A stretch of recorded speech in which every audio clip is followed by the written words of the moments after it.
Infinity Classes. Bless Learning.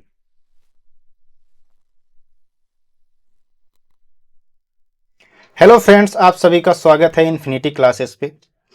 हम लोग जो थ्योरी की क्लास पढ़ रहे थे उसमें हम लोगों का कॉम्प्लेक्स नंबर चल रहा है। तो पिछले क्लास में जो पढ़े थे उसके आगे हम आज अपने सेशन को बढ़ाते हैं। तो आज हम पढ़ेंगे मॉडुलस। तो पढ़ेंगे क्या, पहले थोड़ा सा ओवरव्यू दे देता हूँ ताकि बीच में समझने में दिक्कत ना हो। हम आज क्या पढ़ेंगे, सबसे पहले हम पढ़ेंगे मॉडुलस। मॉडुलस क्या होता है, मॉडुलस पढ़ेंगे, फिर उसकी क्या पढ़ेंगे, प्रॉपर्टीज़ पढ़ेंगे।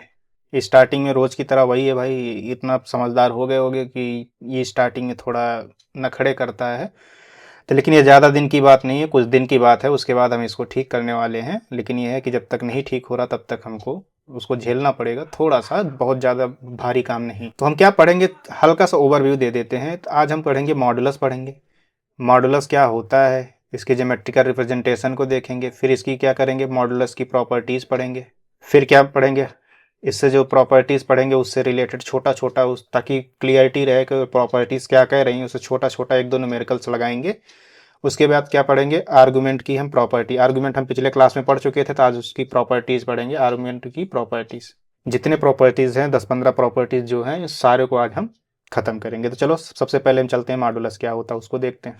तो मॉडुलस क्या होता है, मॉडुलस, तो मॉडुलस जो होता है ये the modulus of a complex number, modulus of a complex number represents distance from the origin, represents it distance from the origin 0,0। ठीक है, इन द कहाँ, in the complex plane. Complex plane में किसी point का origin से उसकी जो distance होती है वही अपना क्या होता है, मॉडुलस होता है। यहाँ तक समझ में आया क्या? तो चलो एक फिगर बना के दिखाते हैं। ये मान लो अपना कौन सा एक्सिस होता है, रियल एक्सिस हो गया। ये अपना कौन सा एक्सिस होता है, इमेजिनरी एक्सिस हो गया। यहाँ तक समझ में आया क्या? अब क्या करते हैं, मैंने एक पॉइंट इसमें कहीं पे पी मान लिया, पी मान लो यहाँ पे कहीं है, इसका पी पॉइंट कह दिया। ये एक्स वाई ऐसे लिख रहा हूँ, अगर ऐसे लिख रहा हूँ एक्स वाई, तो ये मान लो अगर ये जेड है, पी जो है अपना जेड है, तो अगर एक्स वाई लिखा हूँ तो बताया था ना इसका रिप्रेजेंटेशन कैसे होता है, एक्स प्लस आई वाई लिखते हैं कि नहीं लिखते हैं। अब यही है, ये ओ है, तो ये ओ और पी को आपस में मिला दो, ये मिला दिया। नहीं समझ में आया? तो यही ओपी, ओपी क्या है, अगर इन्हीं के बीच के डिस्टेंस निकाला जाए तो ये अपना मॉड जेड होता है, जिसे मॉडुलस कहते हैं। ठीक है, यहाँ तक समझ में आया क्या? और ये एंटी क्लॉकवाइज डायरेक्शन में जो एंगल बनाता है इसी को हम क्या कहते थे, आर्गुमेंट कहते थे। तो आर्गुमेंट पिछले क्लास में हम पढ़ चुके हैं। तो आज हम मॉडुलस के बारे में जानेंगे, मॉडुलस क्या होता है, उसकी प्रॉपर्टीज़ को जानेंगे। तो यहाँ तक समझ में आया क्या? तो अगर अपना कॉम्प्लेक्स नंबर, अगर मान लो कॉम्प्लेक्स नंबर अपना जेड है, z is equal to x plus i y, तो मॉडुलस जेड कितना हो जाएगा, जो मॉडुलस होगा, मॉडुलस मॉड जेड से रिप्रेजेंट किया जाता है। ये कितना हो जाएगा, अंडर रूट, अगर यहाँ से यहाँ की डिस्टेंस निकालोगे तो कितना हो जाएगा, एक्स माइनस जीरो की स्क्वायर। ऐसा दिख रहा है कि लिख दे रहा हूँ, बाकी सीधे लिखना चाहिए था हमको, x square plus y square. ये होता है, नहीं होता? फिर कितना हो जाएगा, under root x square plus y square. अब हमको एक्स के बारे में बता सकते हो, यहाँ एक्स क्या है? ये जो एक्स दिख रहा है कुछ नहीं, क्या ये अपना रियल पार्ट ऑफ जेड है कि नहीं है? और ये जो वाई दिख रहा है, ये वाई कुछ नहीं, क्या अपना इमेजिनरी पार्ट ऑफ जेड है कि नहीं? जो देखो ये वाई जो हमको नजर आ रहा है छोटा छोटा सा, ये वाई कुछ नहीं, इमेजिनरी पार्ट ऑफ जेड है कि नहीं है जी, बताओ। यहाँ दो वाई लिख उठा, एक वाई को हमको उड़ाना पड़ेगा, तो एक वाई को हम उड़ा देते हैं किसी तरह से। क्या किसी तरह से उड़ ही जाएगा भाई, इतना कठिन काम नहीं है। तो ये कितना हो जाएगा, इमेजिनरी पार्ट ऑफ जेड। यहाँ तक समझ में आया क्या? ठीक है, अब बताओ यहाँ तक मॉडुलस समझ में आया। मॉडुलस क्या होता है कि कोई कॉम्प्लेक्स नंबर किसी प्लेन में अगर कोई कॉम्प्लेक्स नंबर रिप्रेजेंट किया गया ओरिजिन से, उसकी जो डिस्टेंस होता है वही अपना मॉडुलस होता है। यहाँ तक समझ में आया। अब मॉडुलस में हमको mod Z is equal to मिला क्या, under root x square plus under root y square. तो इसको और क्या कह सकते हो कि जो एक्स है वो रियल पार्ट है, तो इसको क्या ऐसे भी तो लिख सकते हो कि नहीं लिख सकते? इसको ऐसे लिख सकते हो कि नहीं, under root real part of Z का square plus imaginary part of Z का स्क्वायर। लिख सकते हो कि नहीं लिख सकते? यहाँ तक कोई दिक्कत है? ये भी लिख सकते हो, नहीं लिख सकते? चलो फिर आगे बढ़ते हैं हम लोग। फिर आगे चल के देखते हैं कि इसके नोट पॉइंट एक दो समझते हैं। नोट पॉइंट क्या है, जो a M P z amplitude ऐसे समझे थे, ए एम पी जेड जो होता है ये क्या हमेशा इंप्लाइज करता है, implies the principal value of, implies the principal values of, implies the principal value of कितना, principal value of the argument. A M P Z जो होता है ये इंप्लाइज करता है principal value of the argument हमेशा। ए एम पी जेड के बारे में बताया था, क्या बताया था कि ये जो है एम्पलीट्यूड जो होता है ये हमेशा लाई करेगा किसके बीच में, माइनस पाई से पाई के बीच में।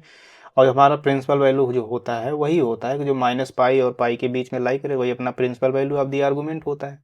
नहीं समझ में आया, ये अपना पहली पॉइंट है। चलो दूसरा पॉइंट पे चलते हैं, क्या कहता है। तो जैसे जीरो नंबर जानते हो, ये जीरो नंबर है अपना जीरो, तो ये जो जीरो नंबर है इसका आर्गूमेंट डिफाइन नहीं होता, तो सीधे लिख दूं आर्गूमेंट नॉट डिफाइंड,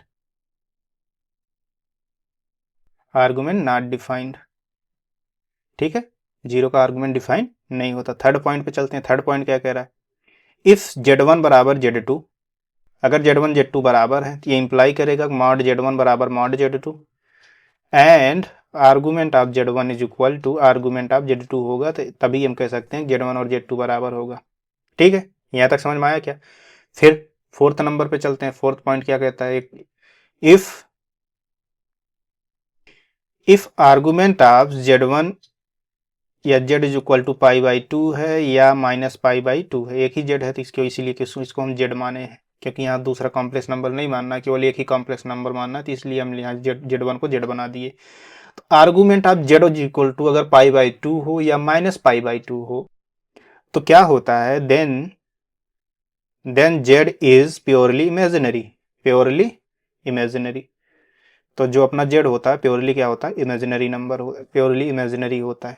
इसका मतलब पाई बाई टू हो जाए, आर्गूमेंट निकालो, अगर वो पाई बाई टू आ जाए और माइनस पाई बाई टू आ जाए तो हम सीधे कह देंगे कि अपना जो नंबर Z दिया गया, जो कॉम्प्लेक्स नंबर Z दिया गया वो क्या है, प्योरली इमेजिनरी है। यहां तक समझ में आया क्या। चलो फिफ्थ पॉइंट पे चलते हैं, कोई एक पॉइंट और लिख लेते हैं। फिफ्थ पॉइंट क्या लिख लें, इफ आर्गूमेंट, जैसे यहाँ पाई बाई टू था, तो अगर हम कहते हैं argument of Z is equal to zero आ जाए या पाई आ जाए, जीरो मिल जाए या पाई मिल जाए, क्या मिल जाए, आर्गूमेंट ऑफ Z अगर अपना जीरो मिल जाए या पाई मिल जाए तो अपना Z क्या होता है, देन Z इज प्योरली, क्या हो जाता है, Z इज प्योरली रियल। अपना जो Z होता है प्योरली रियल हो जाता है। तो इसका मतलब क्या हुआ, अगर argument of Z is equal to pi by two मिले या माइनस पाई बाई टू मिले तो अपना Z प्योरली इमेजिनरी होता है। अगर argument of Z is equal to zero मिले या पाई मिले तो अपना Z जो होता है प्योरली रियल हो जाता है। यहां तक समझ में आया क्या, बिल्कुल। फिर आगे बढ़ते हैं हम लोग, क्वेश्चन देखते हैं। एक क्वेश्चन देखते हैं क्या कहता है। क्वेश्चन एग्जांपल जो कहना चाहो कह सकते हो, find the find the principal find the principal argument of find the principal argument of कितना, Z is equal to minus one minus i root three. इसी का हमको प्रिंसिपल आर्गूमेंट फाइंड आउट करना है। तो चलो पहले जैसे प्रिंसिपल आर्गूमेंट की बात करें तुरंत दिमाग में आ जाना चाहिए हमसे किसकी बात कर रहा है, माइनस पाई और पाई के बीच की ही बात कर रहा है। उसका जो आना चाहिए, जो एंगल आना चाहिए, जो दिशा उसकी आनी चाहिए, वो माइनस और पाई के बीच में ही होना चाहिए। अगर पाई से बड़ा आ रहा है, माइनस पाई से छोटा आ रहा है, उस कंडीशन में क्या करेंगे अभी हम आगे बताते हैं। तो चलो देखते हैं। Z is equal to minus कितना है, Z is equal to minus one से माइनस आई रूट थ्री है, यही तो है। अब इसको देखो, यहाँ x इज इक्वल टू क्या है, माइनस वन है, y इज इक्वल टू क्या है, माइनस रूट थ्री है। अगर दोनों निगेटिव है तो दोनों निगेटिव को बताए थे किस क्वाड्रेंट में, थर्ड क्वाड्रेंट में। थर्ड क्वाड्रेंट कौन सा होता है भाई, ए एक्स नहीं होता, रियल एक्सिस होता है, ए इमेजिनरी एक्सिस होता है, यही तो होता है कि नहीं होता। अब थर्ड थर्ड क्वाड्रेंट मतलब यही, यहाँ कहीं कुछ रहा होगा कि नहीं रहा होगा। तो ये वाला एंगल की बात हमसे कर रहा है कि ये एंगल बताओ कितना। अगर ये एंगल की बात करेंगे तो देखो माइनस पाई और पाई के बीच में हो जाएगा। अगर तुम ये वाले एंगल की बात किए, एंटी क्लॉक वाली बात की, तो जब एंटी क्लॉक वाली बात करोगे देखो ये पाई से ज़्यादा हो जा रहा था, तो हमारा वो जो प्रिंसिपल वैल्यू का जो रिस्ट्रिक्शन है माइनस पाई और पाई के बीच होने का, वो देखो वो कंट्राडिक्ट कर रहा है। तो इसीलिए हम कौन सा एंगल लेंगे, इस साइड से लेंगे। चलो देखते हैं, फिर पहले हम एल्फा निकालते हैं। एल्फा इज इक्वल टू कितना हो जाएगा, टेन इनवर्स कितना हो जाएगा, अंडर रूट माइनस थ्री, यही तो कहते थे मॉड के अंदर वाई बाई एक्स, तो एक्स कितना है माइनस वन, कितना हो जाएगा पाई बाई थ्री। यहां तक समझ में आया। तो प्रिंसिपल वैल्यू अब तो थीटा कितना हो जाएगा, तो प्रिंसिपल वैल्यू कितना हो जाएगा, प्रिंसिपल आर्गूमेंट कितना हो जाएगा भाई, बता सकते हो क्या, कितना हो जाएगा, कितना हो जाता है, माइनस पाई माइनस एल्फा। जैसे थीटा कहते हो, यहाँ लिख दे रहा हूँ, जिसे थीटा कहते हो पाई माइनस एल्फा, तो माइनस पाई एल्फा की वैल्यू कितना है, माइनस पाई बाई थ्री। तो कितना हो जाएगा, negative of minus two pi by three. यही अपना क्या है, आंसर है। यहाँ तक समझ में आया क्या? यहाँ तक समझ में आ गया तो हम आगे बढ़ते हैं, चलते हैं अगले एग्जाम्पल पे या अगले क्वेश्चन पे चलते हैं। अगला क्वेश्चन क्या कह रहा है, देखते हैं क्या कह रहा है अगला क्वेश्चन। क्वेश्चन, अगर हम कह दें कि if argument of Z is equal to less than zero, अगर लेस देन जीरो, अपना आर्गुमेंट जेड जो है लेस देन जीरो है, then find argument of z, argument of minus z is equal to minus argument of z, या ऐसे कर लो, ऐसे कर लो, थोड़ा सा सिस्टमेटिक ढंग से लिख लेते हैं। Then find argument of minus z minus argument of z, ये फाइंड आउट करना है। चलो देखते हैं, सोल्यूशन देखते हैं इसको कैसे फाइंड आउट करेंगे। क्योंकि हम जानते हैं कि मान लेते हैं कि let argument of Z is equal to, हम थीटा मान लेते हैं, क्या मान लिए, थीटा। और क्वेश्चन में साफ साफ कह रहा है कि जो आर्गुमेंट ऑफ जेड है, देखो साफ साफ क्वेश्चन में देखो, जो आर्गुमेंट ऑफ जेड कह रहा है कि आर्गुमेंट ऑफ जेड है ये क्या है, अपना लेस देन जीरो, यानी अपना जो थीटा है क्या है, निगेटिव है। यहां तक समझ में आया? क्यों? सिंस थीटा इज निगेटिव, क्योंकि क्वेश्चन में दिया गया है कि आर्गुमेंट ऑफ जेड जो है अपना निगेटिव है। इसीलिए ये जो जेड करेगा, इंप्लाई करेगा, क्या करेगा, Z lies in the opposite quadrant,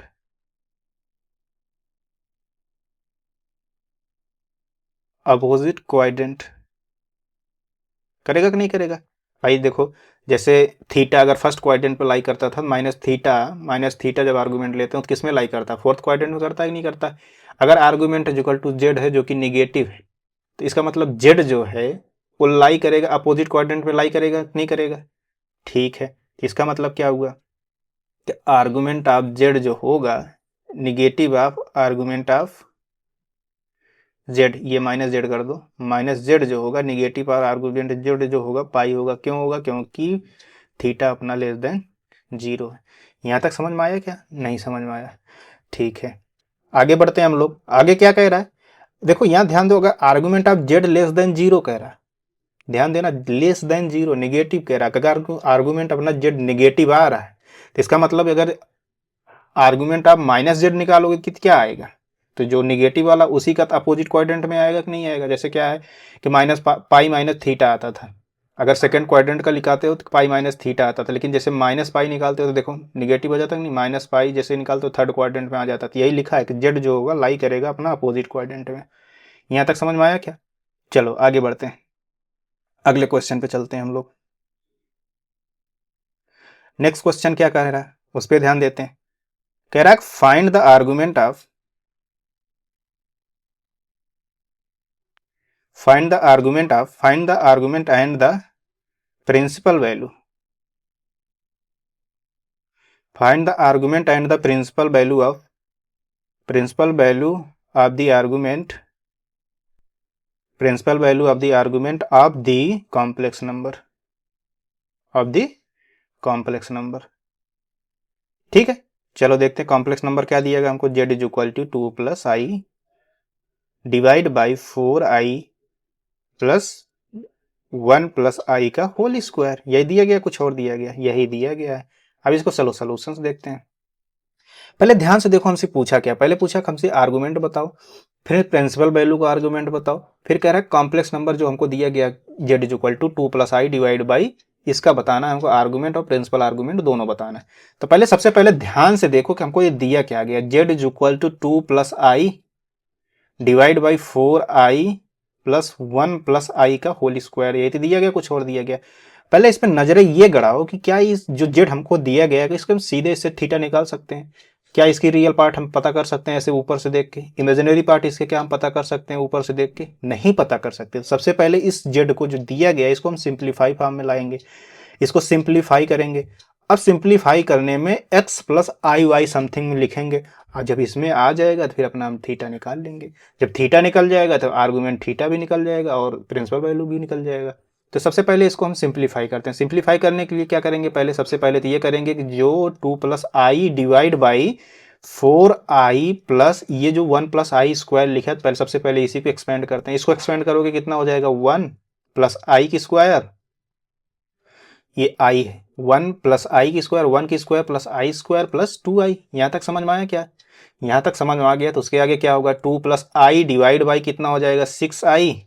ये कितना हो जाएगा, -1 माइनस वन कट जाएगा, तो कितना आया 2 plus i divide by 6i।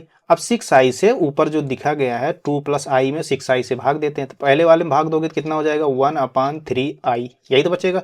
दूसरे में आई कट जाएगा तो 1/6 हो जाएगा, तो कितना हो जाएगा दोस्तों, तो 1/6। ये i को नीचे ऊपर गुणा करोगे तो माइनस आई स्क्वायर नीचे हो जाएगा, आई स्क्वायर का मान -1 होता है, आई से गुणा होगा ऊपर, तो क्या ऐसे सीधे लिख दूं -1/3i लिख दूं? क्या कोई दिक्कत है? यहाँ तक कोई दिक्कत नहीं होना चाहिए।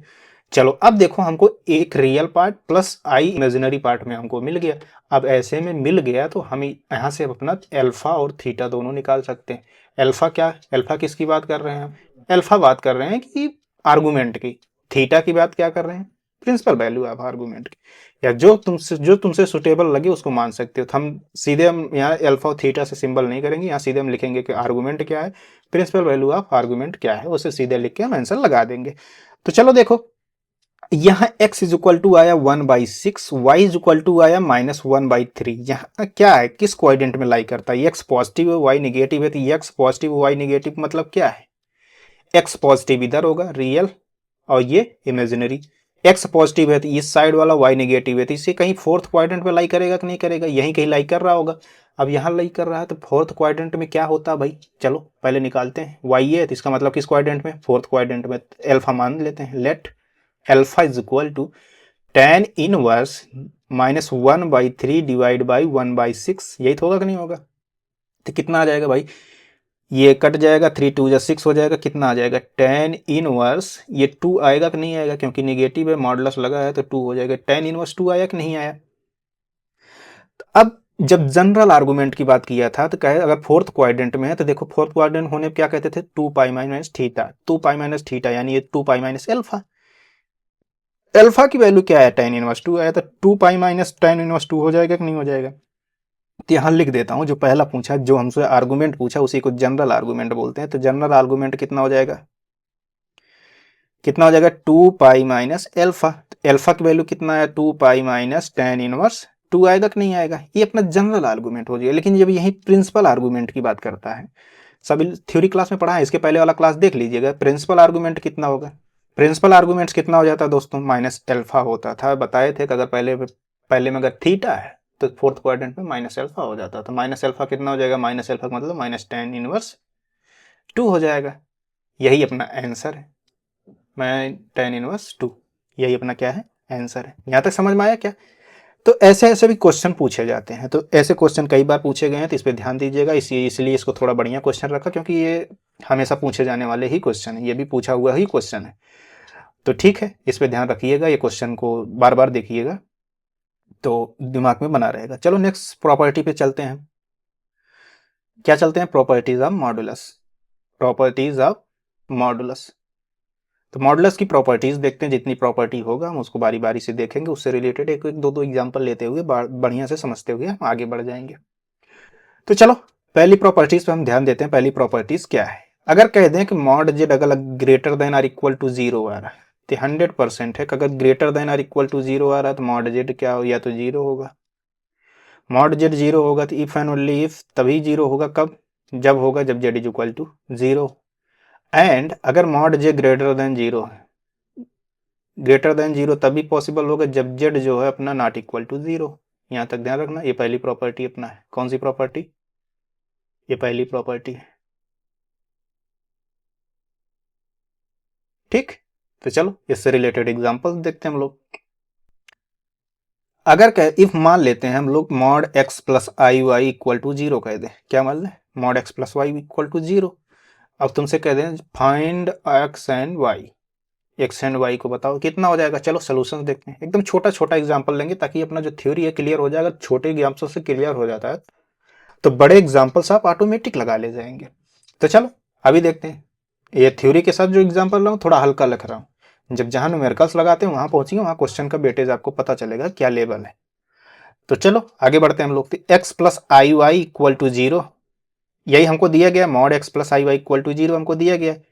सिंस मॉडुलस फंक्शन हमसे क्या कह रहा है, जीरो हो रहा है, तो अगर इसको लिखोगे तो कितना हो जाएगा, तो कितना लिख सकते हैं इसको, x square plus y square under root में, ये जीरो बराबर होगा कि नहीं होगा, ये भी जीरो बराबर होगा। तो इसका मतलब क्या हुआ, x square plus y square बराबर जीरो होगा कि नहीं होगा।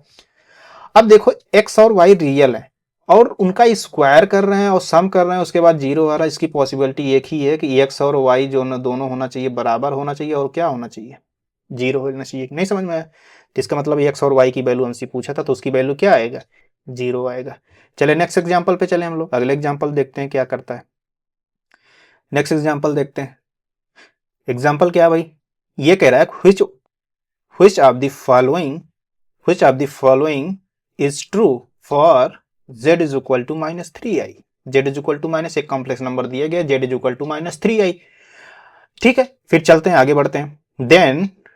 देन क्या हमसे पूछा है, then mod z gives, then mod z gives क्या देगा भाई, पहला ऑप्शन ये कह दें ये पॉजिटिव वैल्यू, फिर भी ऑप्शन कह दें नेगेटिव वैल्यू, ये नेगेटिव वैल्यू, सी ऑप्शन कह दें हम तुमसे कि बोथ पॉजिटिव नेगेटिव दोनों देगा, डी ऑप्शन हम क्या कह दें कि नन, इनमें से कोई नहीं।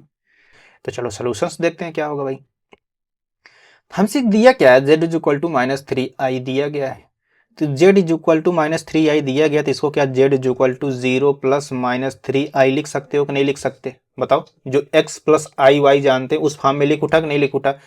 अच्छा जी, अगर इस फॉर्म में ये लिख उठा तो अब हम निकालते हैं मॉड जेड कितना होगा। तो मॉड जेड क्या होगा, रियल पार्ट ऑफ जेड का स्क्वायर, रियल पार्ट कितना है, 0 का स्क्वायर, फिर इमेजिनरी पार्ट ऑफ जेड का स्क्वायर -3 की स्क्वायर, यही तो होगा। कितना हो जाएगा ये भाई, ये अंडर रूट 9 की वैल्यू 3 आएगा कि नहीं आएगा।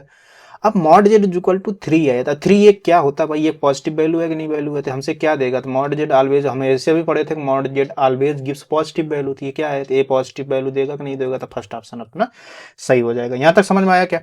चलो नेक्स्ट प्रॉपर्टी पे हम लोग चलते हैं। नेक्स्ट प्रॉपर्टी, सेकंड प्रॉपर्टी क्या है भाई, उसको समझते हैं। सेकंड प्रॉपर्टी अगर कह रहा है कि जो रियल पार्ट ऑफ जेड होता है, जो रियल पार्ट ऑफ जेड जो होता है ऑलवेज लेस देन और इक्वल टू मॉड जेड और माइनस मॉड जेड से हमेशा बड़ा होता है। इसी तरह इमेजिनरी पार्ट भी जो होता है, इमेजिनरी पार्ट ऑफ जेड हमेशा लेस देन और इक्वल टू मॉड जेड के बराबर होता है, but minus negative of mod Z के बराबर या उससे बड़ा होता है। तो ये एक प्रॉपर्टी, ये भी ध्यान रखना कि ये भी प्रॉपर्टी एक है।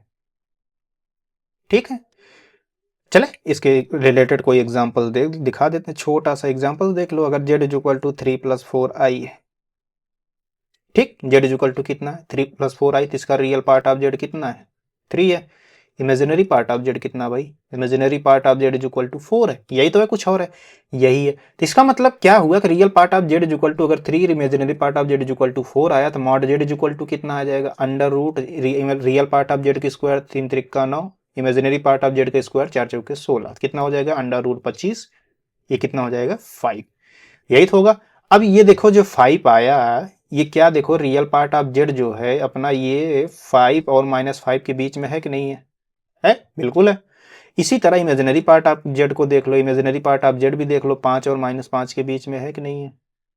यही जो प्रॉपर्टी लिखा देखो सेटिस्फाई कर रहा है कि नहीं कर रहा है। यहां तक समझ में आ गया होगा, तो आगे बढ़ते हैं हम लोग, अगली प्रॉपर्टी पे चलते हैं। ठीक है, चलो देखते हैं अगली प्रॉपर्टी, या एक एग्जाम्पल और देख लेते हैं। अगर क्वेश्चन हम ऐसे कहीं लिख दें, ऐसे छोटा सा क्वेश्चन है लेकिन ध्यान रखना नहीं गलत भी हो सकता है, तो कहते हैं find the range of real part of z if mod Z is equal to 13 दिया गया है। अब बताओ जी, अब इसको बता ले जाओगे, गलत नहीं कर दोगे।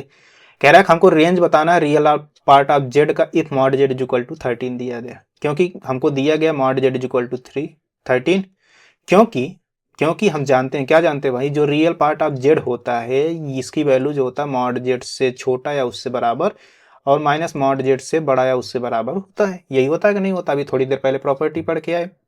तो mod Z is equal to 13 है, तो कितना हो जाएगा -13, ये कितना हो जाएगा real part of Z and ये कितना हो जाएगा 13। यहां तक समझ में आया क्या, यही तो अपना रेंज हो गया कि नहीं हो गया, यही हो गया। चले आगे बढ़े हम लोग, चलो थर्ड प्रॉपर्टी पे चलते हैं। थर्ड प्रॉपर्टी क्या कह रहा है, if mod Z is equal to, ये मॉड जेड जो होता है कॉन्जुगेट ऑफ मॉड जेड के बराबर होता है, ये negative of minus mod Z के बराबर होता है, ये निगेटिव कॉन्जुगेट जेड के भी बराबर होता है। यहां तक समझ में आया क्या। एंड जेड इंटू जेड बार जो होता है ये मॉड जेड स्क्वायर के बराबर होता है। ये दोनों प्रॉपर्टी समझ में आया क्या?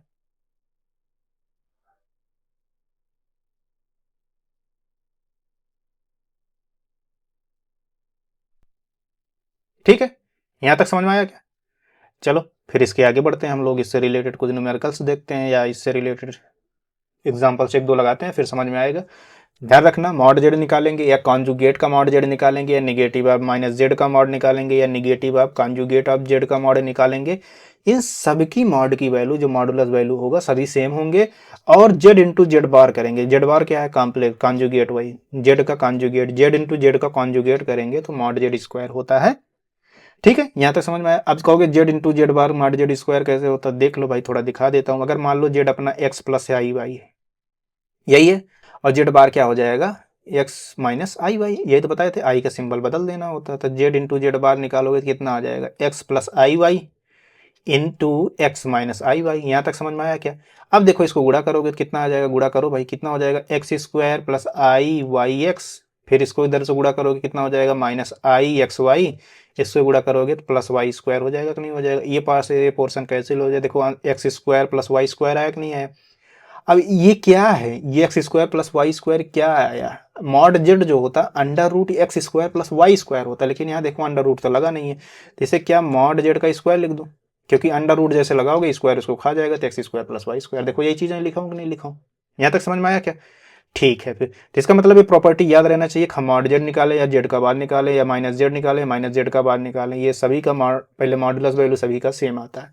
दूसरी प्रॉपर्टी क्या है? जेड इंटू जेड बार निकालेंगे तो मॉड जेड स्क्वायर आता है, ये भी हमें रटा रहना चाहिए। चलो देखते हैं, इससे रिलेटेड एग्जाम्पल देखते हैं एक दो, तो समझ में आएगा।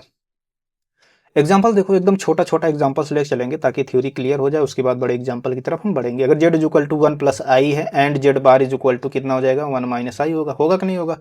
तो mod Z is equal to कितना हो जाएगा भाई? ये निकालोगे देखो रूट टू आएगा, एंड ये देखो ये भी मॉड जेड बार का निकालोगे कितना हो जाएगा? Real part of Z one की स्क्वायर प्लस कितना हो जाएगा? माइनस वन का स्क्वायर, यही तो होगा नहीं होगा? फिर इसको भी जोड़ डालोगे कितना हो जाएगा? वन प्लस वन कितना हो जाएगा? Root two. देखो हम जेड मॉड जेड निकाले तब भी वही आया, और जेड बार निकाले तब भी वही आया, आया कि नहीं आया? यही अपना आंसर था, ये हमारा दिखाने का उद्देश्य यही था कि देखो जेड और जेड बार था, उसकी मॉडुलस वैल्यू निकाले, दोनों स्थिति में अपना सेम आया। चलो नेक्स्ट क्वेश्चन पे चलते हैं, एक एग्जांपल और देखते हैं। अगर ऐसा कुछ लिखा जाए, सिंप्लीफाई करने के लिए बोल दिया जाए, सिंप्लीफाई, सिंप्लीफाई क्या करना है भाई? थ्री प्लस टू आई इंटू थ्री माइनस टू आई, इसी को सिंप्लीफाई करना है यूजिंग मॉडुलस, यूजिंग मॉडुलस। यहाँ नाम लिख दे रहा हूँ ताकि हमें जो प्रॉपर्टी ऊपर लिखे हैं उसी को यूज करना पड़े, नहीं तो गुणा कर लोगे तुम। देखो क्या लिखा है, अगर ये जेड इज इक्वल टू मान लेते हैं थ्री प्लस टू आई है, तो दूसरा देखो जेड बार ही तो लिखा गया, कितना? थ्री माइनस टू आई। तो अब अभी हम जानते हैं कि जेड इंटू जेड बार करते हैं तो कितना आता है? मॉड जेड स्क्वायर आता है, आता है कि नहीं आता? मॉड जेड स्क्वायर, तो मॉड जेड कितना हो जाएगा? मॉड जेड निकालो तो कितना आ जाएगा? अंडर रूट कितना? तीन त्रिका नौ, तो दूना चार, यही आया स्क्वायर, इसको मॉड जेड का स्क्वायर रख दिया, तो कितना हो जाएगा? नौ चार तेरह, अंडर रूट तेरह का स्क्वायर, स्क्वायर लगा कितना हो जाएगा? 13। यही अपना आंसर है। नहीं समझ में आया? दोनों गुणा करने से बेहतर है कि जेड इंटू जेड की प्रॉपर्टी लगा दिया, मॉड जेड स्क्वायर निकाल लिया। देखो सिंपल आसान भाषा में हमको इसका आंसर मिल गया। चलो फिर अगली प्रॉपर्टी पे हम लोग चलते हैं। अगली प्रॉपर्टी क्या है भाई? चौथी प्रॉपर्टी देखते हैं हम लोग। अगर mod Z one into Z two निकालें, ये mod Z one into mod Z two के बराबर होता है, दोनों को मल्टीप्लाई करके अगर उसका मॉडुलस निकालें सेम आएगा, अगर दोनों को अलग अलग करके फिर मल्टीप्लाई कर दें तब भी ये दोनों बराबर आते हैं। And mod Z one upon Z two का कॉन्जुगेट निकालें, Z one upon Z two का कॉन्जुगेट निकालें, वही आएगा जो mod Z one upon mod Z two होगा। नहीं समझ में आया? यहाँ mod Z two not equal to zero होगा। ठीक, आगे बढ़े, या सीधे कह दो Z two not equal to zero, Z two ही कह देते हैं, जो अपना कॉम्प्लेक्स नंबर है वो नॉन जीरो होना चाहिए। जेड टू क्या होना चाहिए? नॉन जीरो कॉम्प्लेक्स नंबर होना चाहिए। यानी जेड टू जो है जीरो कॉम्प्लेक्स नंबर, जो जीरो केवल जीरो नहीं होना चाहिए, बाकी कुछ भी रहेगा तो उसकी कुछ ना कुछ वैल्यू आ जाएगी। ये अगर ये थोड़ा गलत अटपटा सा लग रहा होगा तो इसको थोड़ा हम सही कर देते हैं। ये देखो इस अगर अटपटा आ रहा है तो हम इसको तो थोड़ा सही कर दे देते हैं। ये देखो, इसको हम ऐसे लिख देते हैं, क्या,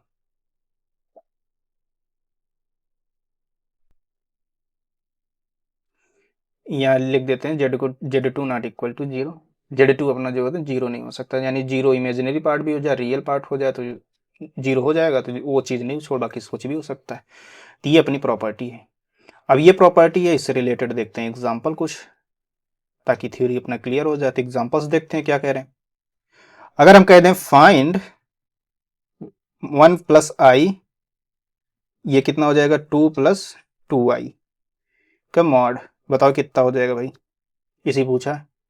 अभी थोड़ी देर पहले बताया कि अगर Z1 इंटू Z2 का मॉड है, अगर इसको ये उसके बराबर होता है, Z1 इंटू Z2 करके फिर मॉड निकालें, उसकी वैल्यू वही आएगी जो Z1 इंटू Z2 कर दें। तो ऊपर क्या लिखा है, तो 1 प्लस आई लिखा है, ये कितना लिखा है 2 प्लस 2i लिखा है। इसका मॉड निकालोगे कितना हो जाएगा भाई, अंडर रूट 2 हो जाएगा, 1 की square plus 1 square under root 2। इसका कितना हो जाएगा अंडर रूट 4, ये प्लस हो जाएगा अंडर रूट 4, यही हुआ, ये लिख दिया। तो कितना हो जाएगा अंडर रूट 2, ये कितना हो जाएगा 4 4 8, यानी 2 रूट 2 का फिर पूरे का मॉड, यही था।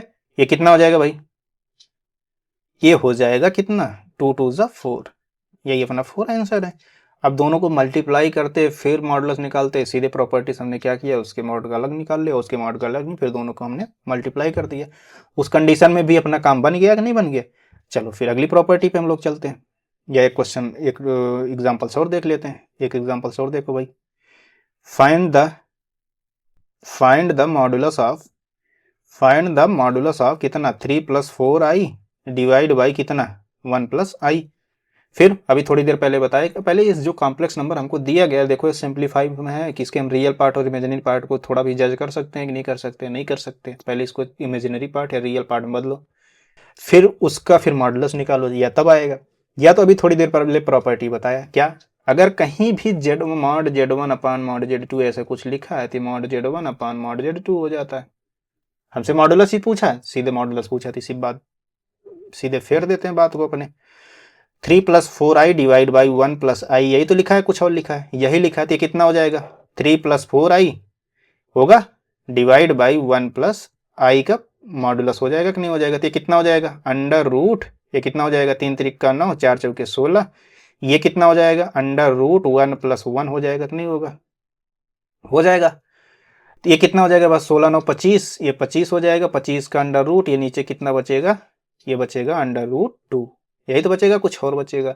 तो 25 का अंडर रूट 5 आएगा, 5 बटे रूट 2 आएगा। अब रूट 2 नीचे अच्छा नहीं लग रहा तो रूट से ऊपर को नीचे गुणा कर दोगे तो कितना हो जाएगा 5 रूट 2 डिवाइड बाई 2, यही अपना क्या है आंसर है। यहाँ तक समझ में आया क्या, यहाँ तक समझ में आ गया हो तो हम अपने आगे बढ़ते हैं। चलो पांचवी प्रॉपर्टी हम लोग चलते हैं, पांचवी प्रॉपर्टी क्या कहता है उसको देखते हैं। फिफ्थ प्रॉपर्टी क्या कहता है उसको देखते हैं। अगर mod Z1 plus mod Z2 less than or equal to mod Z1 plus mod Z2 होता है, ट्रायंगल प्रॉपर्टी से। ट्रायंगल प्रॉपर्टी यही है। ट्रायंगल प्रॉपर्टी है क्या, ट्रायंगल प्रॉपर्टी करते हैं है क्या, ट्रायंगल प्रॉपर्टी यही है कि किन्हीं दो भुजाओं का सम तीसरी भुजा से हमेशा बड़ा होता है। अगर ऐसा है तो ट्रायंगल एग्जिस्ट करता है। तो देखो ये दो अगर एक Z1 एक Z2 भुजा रहा हो, एक Z1 प्लस Z2 तीसरी भुजा रहा हो, इन दोनों का सम कर रहे हैं तो ये तीसरी वाली के बराबर या उससे बड़ा आ रहा है, तो इसका मतलब ये ट्रायंगल प्रॉपर्टी यही है। एंड ये अगर Z1 माइनस मॉड Z2 के पूरे का मॉड लें, ये हमेशा less than or equal to होता है Z1 प्लस Z2 के। नहीं समझ में आया, एक प्रॉपर्टी ये मिल गई। अब इससे रिलेटेड थोड़ा एग्जांपल्स वगैरह देखते हैं तो फिर आगे बढ़ते हैं हम लोग। ठीक, ये प्रॉपर्टी अपनी। तो चलो एग्जांपल्स देखते हैं। एग्जांपल्स फर्स्ट, अगर कह दें mod Z is equal to 2 दिया गया तो कह दें हम फाइंड द मैक्सिमम, क्या कह रहा है, find the maximum value of कितना Z प्लस 3 प्लस 4i, इसी की बात कर रहा है। तो चलो देखते हैं सॉल्यूशंस देखते हैं। हमसे किसकी वैल्यू पूछा है, Z प्लस 3 प्लस 4i की वैल्यू पूछा है, यही तो पूछा है। इसकी मैक्सिमम वैल्यू पूछा है, अधिकतम वैल्यू क्या हो सकता है ये हमको बताना है। तो चलो पहले दिमाग लगाओ कि इसकी अधिकतम वैल्यू क्या हो सकता है। अब देखो यहाँ Z plus Z1 plus Z2 something दिया था, तो ये mod Z1 plus mod Z2 से छोटा या उसके बराबर हो गया, यानी मैक्सिमम वैल्यू यही कुछ प्रोड्यूस करता है कि नहीं करता। अब उस फॉर्म में हम लेके आते हैं। तो कैसे लेके आएंगे, ये less than or equal to हो जाएगा मॉड जेड, पहला कॉम्प्लेक्स नंबर जेड है तो मॉड जेड प्लस फिर मॉड के अंदर 3 + 4i, दूसरा वाला कॉम्प्लेक्स नंबर है उसके बराबर, इसको Z2 मान लिया, इसको Z1 मान लिया था, Z1 प्लस फिर मॉड Z2, यही देखो यही लिखा है, इससे less than or equal to के बराबर होता है। फिर चलो मॉड Z कितना दिया गया, 2 दिया गया। अब इसकी वैल्यू कितना निकालोगे भाई, √, 3 3 9, 4 4 16, ये कितना हो जाएगा 2 प्लस कितना, ये 5 आ जाएगा तो बराबर कितना आया 7, यही तो आया, कुछ और आया, यही आया। अब अपना मैक्सिमम वैल्यू कितना है, Z+3 + 4i less than or equal to कितना आया 7, तो मैक्सिमम वैल्यू कितना आया भाई बता सकते हो, मैक्सिमम वैल्यू कितना आया, मैक्सिमम वैल्यू आया अपना 7 आया कि नहीं आया। चलो एक एग्जांपल और देखते हैं। अगला एग्जांपल क्या कह रहे हैं, कह रहे हैं अगर मैं ये कहूं कि mod Z equal to same two, वही same question, mod Z equal to 2 है, find the minimum value of कितना Z plus mod Z plus 3 + 4i, इसकी वैल्यू पूछा है तो इसकी वैल्यू कितना होगा बताओ भाई। चलो सॉल्यूशंस देखते हैं, इसकी सॉल्यूशंस क्या आएंगे वो हम ध्यान देते हैं, उसके बाद आगे बात करते हैं। तो ये क्या कह रहा है कि अपना क्या है, मॉड Z + 3 + 4i, यही तो लिखा गया, कुछ और लिखा गया, यही लिखा गया। अभी थोड़ी देर पहले बताया कि जो मॉड Z1 + Z2 होता है, देखो प्रॉपर्टी पे जाओ, सेकंड वाली प्रॉपर्टी, जो मॉड Z1 + Z2 होता है ये दोनों के मॉड के निगेटिव के मॉड से हमेशा बड़ा है, उससे बराबर होता है। ठीक है, चलो यही प्रॉपर्टी हमको लगाना है, तो ये प्रॉपर्टी देखो, पहले ध्यान से देख लो एक बार। तो प्रॉपर्टी क्या है भाई, जो मॉड Z1 + Z2 है ये always greater than or equal to होता है किसके, negative mod Z1 minus mod Z2 की पूरे का मॉड इसके बराबर या इसके बड़ा होता है कि नहीं होता। अब हमको दिया क्या गया है, हमको दिया गया है कि मॉड Z + 4i, तो ये मान लो Z जो है अपना Z1 है, 3 + 4i अपना Z2 है, तो ये greater than or equal to होगा किसके, मॉड Z माइनस 3 + 4i के पूरे का मॉड के बड़ा होगा कि नहीं होगा। तो ये कितना हो जाएगा भाई, मॉड Z अभी देखो दिखा गया क्वेश्चन में कितना 2 माइनस ये अभी थोड़ी देर पहले निकाले, ये इसकी वैल्यू कितना आया था 5 ही तो आया था ना भाई, 5 रख दिए, तो किसके बराबर हो गया, ये आया कि इसके 3 के बराबर आया। यहाँ तक समझ में आया क्या। अब इन दोनों क्वेश्चन को देख के क्या एक रिमार्क हम अपने दिमाग में बैठा सकते हैं, रिमार्क क्या बैठा सकते हैं भाई,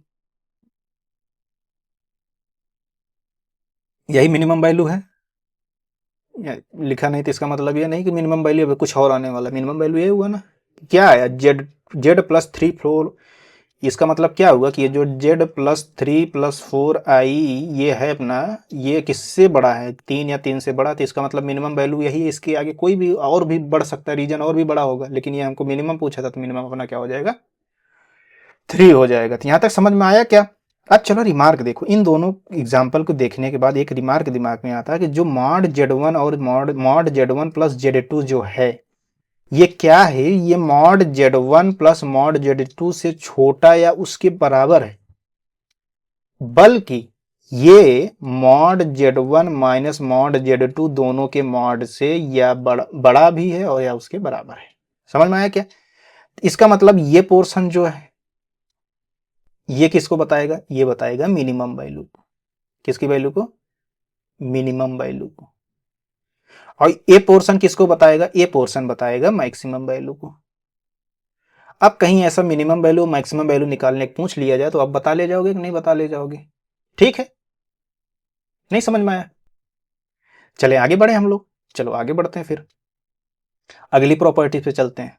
6 प्रॉपर्टी क्या कहता है, छठवीं प्रॉपर्टी क्या, अगर कहीं z का पावर n, पहले z पावर n निकालो फिर उसका मॉड निकालो, उसकी वैल्यू वही आएगी, चाहे पहले मॉड z निकाल के फिर उसका पावर n कर लो।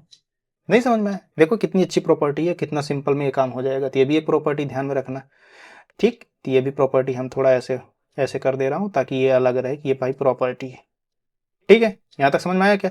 चलो इससे रिलेटेड एग्जांपल देखते हैं। अगर हम तुमसे कह दें फाइंड मॉड 1 + i का पावर 100, अगर इसकी वैल्यू निकालने के लिए हम तुमसे कह दें तब इसकी वैल्यू निकाल ले जाओगे। चलो सॉल्यूशंस देखते हैं। अब इसकी वैल्यू कैसे निकलेगी, सबसे पहले क्या बताया कि या तो पूरे का 100 पावर करो, सबको एक्सपेंड करो, 100 पावर को एक्सपेंड करो, उसके बाद फिर उसकी मॉडुलस लो। अब भाई इतना तो थोड़ा चालाक बनो, तो चालाक बनो, तो यही प्रॉपर्टी हमको कह रहा है कि जेड पावर एन करके उसका मॉड निकालो, वही आएगा कि मॉड जेड करके फिर उसका पावर कर लें, तो मॉड जेड कर लो पहले भाई। तो इसका मतलब क्या है कि 1 प्लस आई का पावर 100 का मॉड निकालोगे तो ये किसके बराबर हो जाएगा, मॉड 1 प्लस आई का पावर, ये मॉड इतना का पावर 100 कर लें, तब भी तो वही वैल्यू आएगा कि नहीं आएगा। अब मॉड 1 प्लस आई की वैल्यू कितना आएगा, अंडर प्लस वन का पावर कितना 100।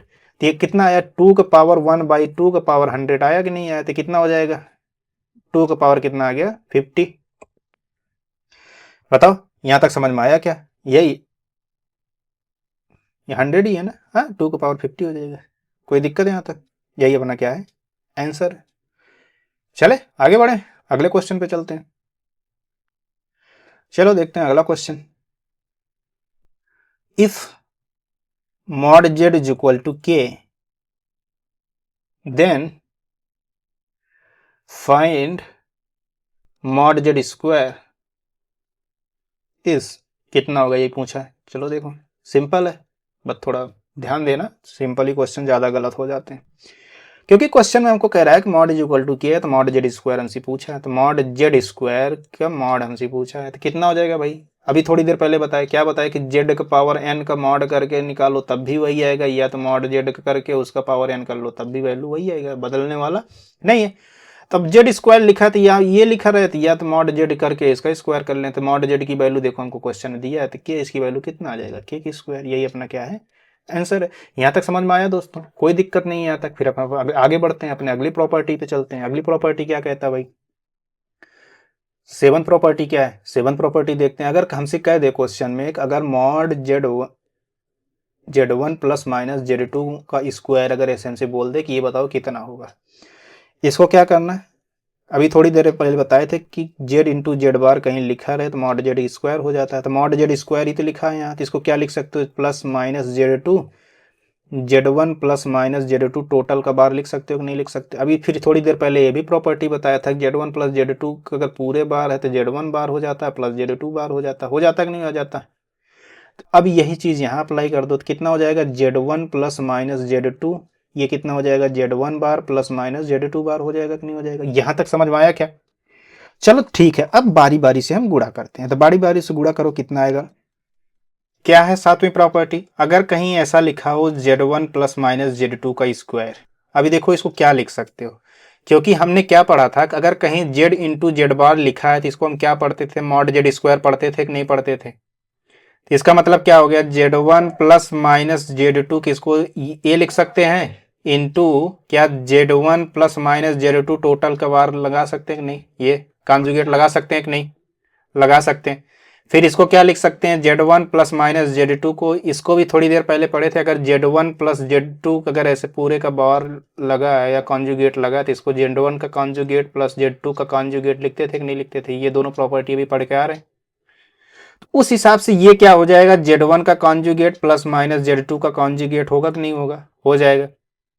अब गुणा करते हैं, गुणा करो भाई, ये कितना हो जाएगा Z1 इंटू Z1 बार, ये कितना हो जाएगा plus minus Z2 into Z1 बार, फिर ये कितना हो जाएगा प्लस माइनस Z1 Z2 बार, ये कितना हो जाएगा प्लस माइनस Z1 क्या Z2 इंटू Z2 बार, यही तो होगा, कुछ और होगा, यही होगा। यहाँ तक समझ में आया क्या।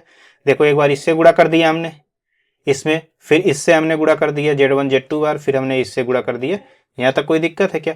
अब ये देखो ये प्लस माइनस से प्लस से गुणा करो, प्लस होगा, माइनस से गुणा करो माइनस होगा, तो सीधे इसको हम प्लस लिख दें, केवल एक सिंबल में लिख दें प्लस, या तो प्लस होगा तो प्लस ही होगा, या तो माइनस होगा तो माइनस होगा, तो यहाँ प्लस लिख दिया, कोई दिक्कत है।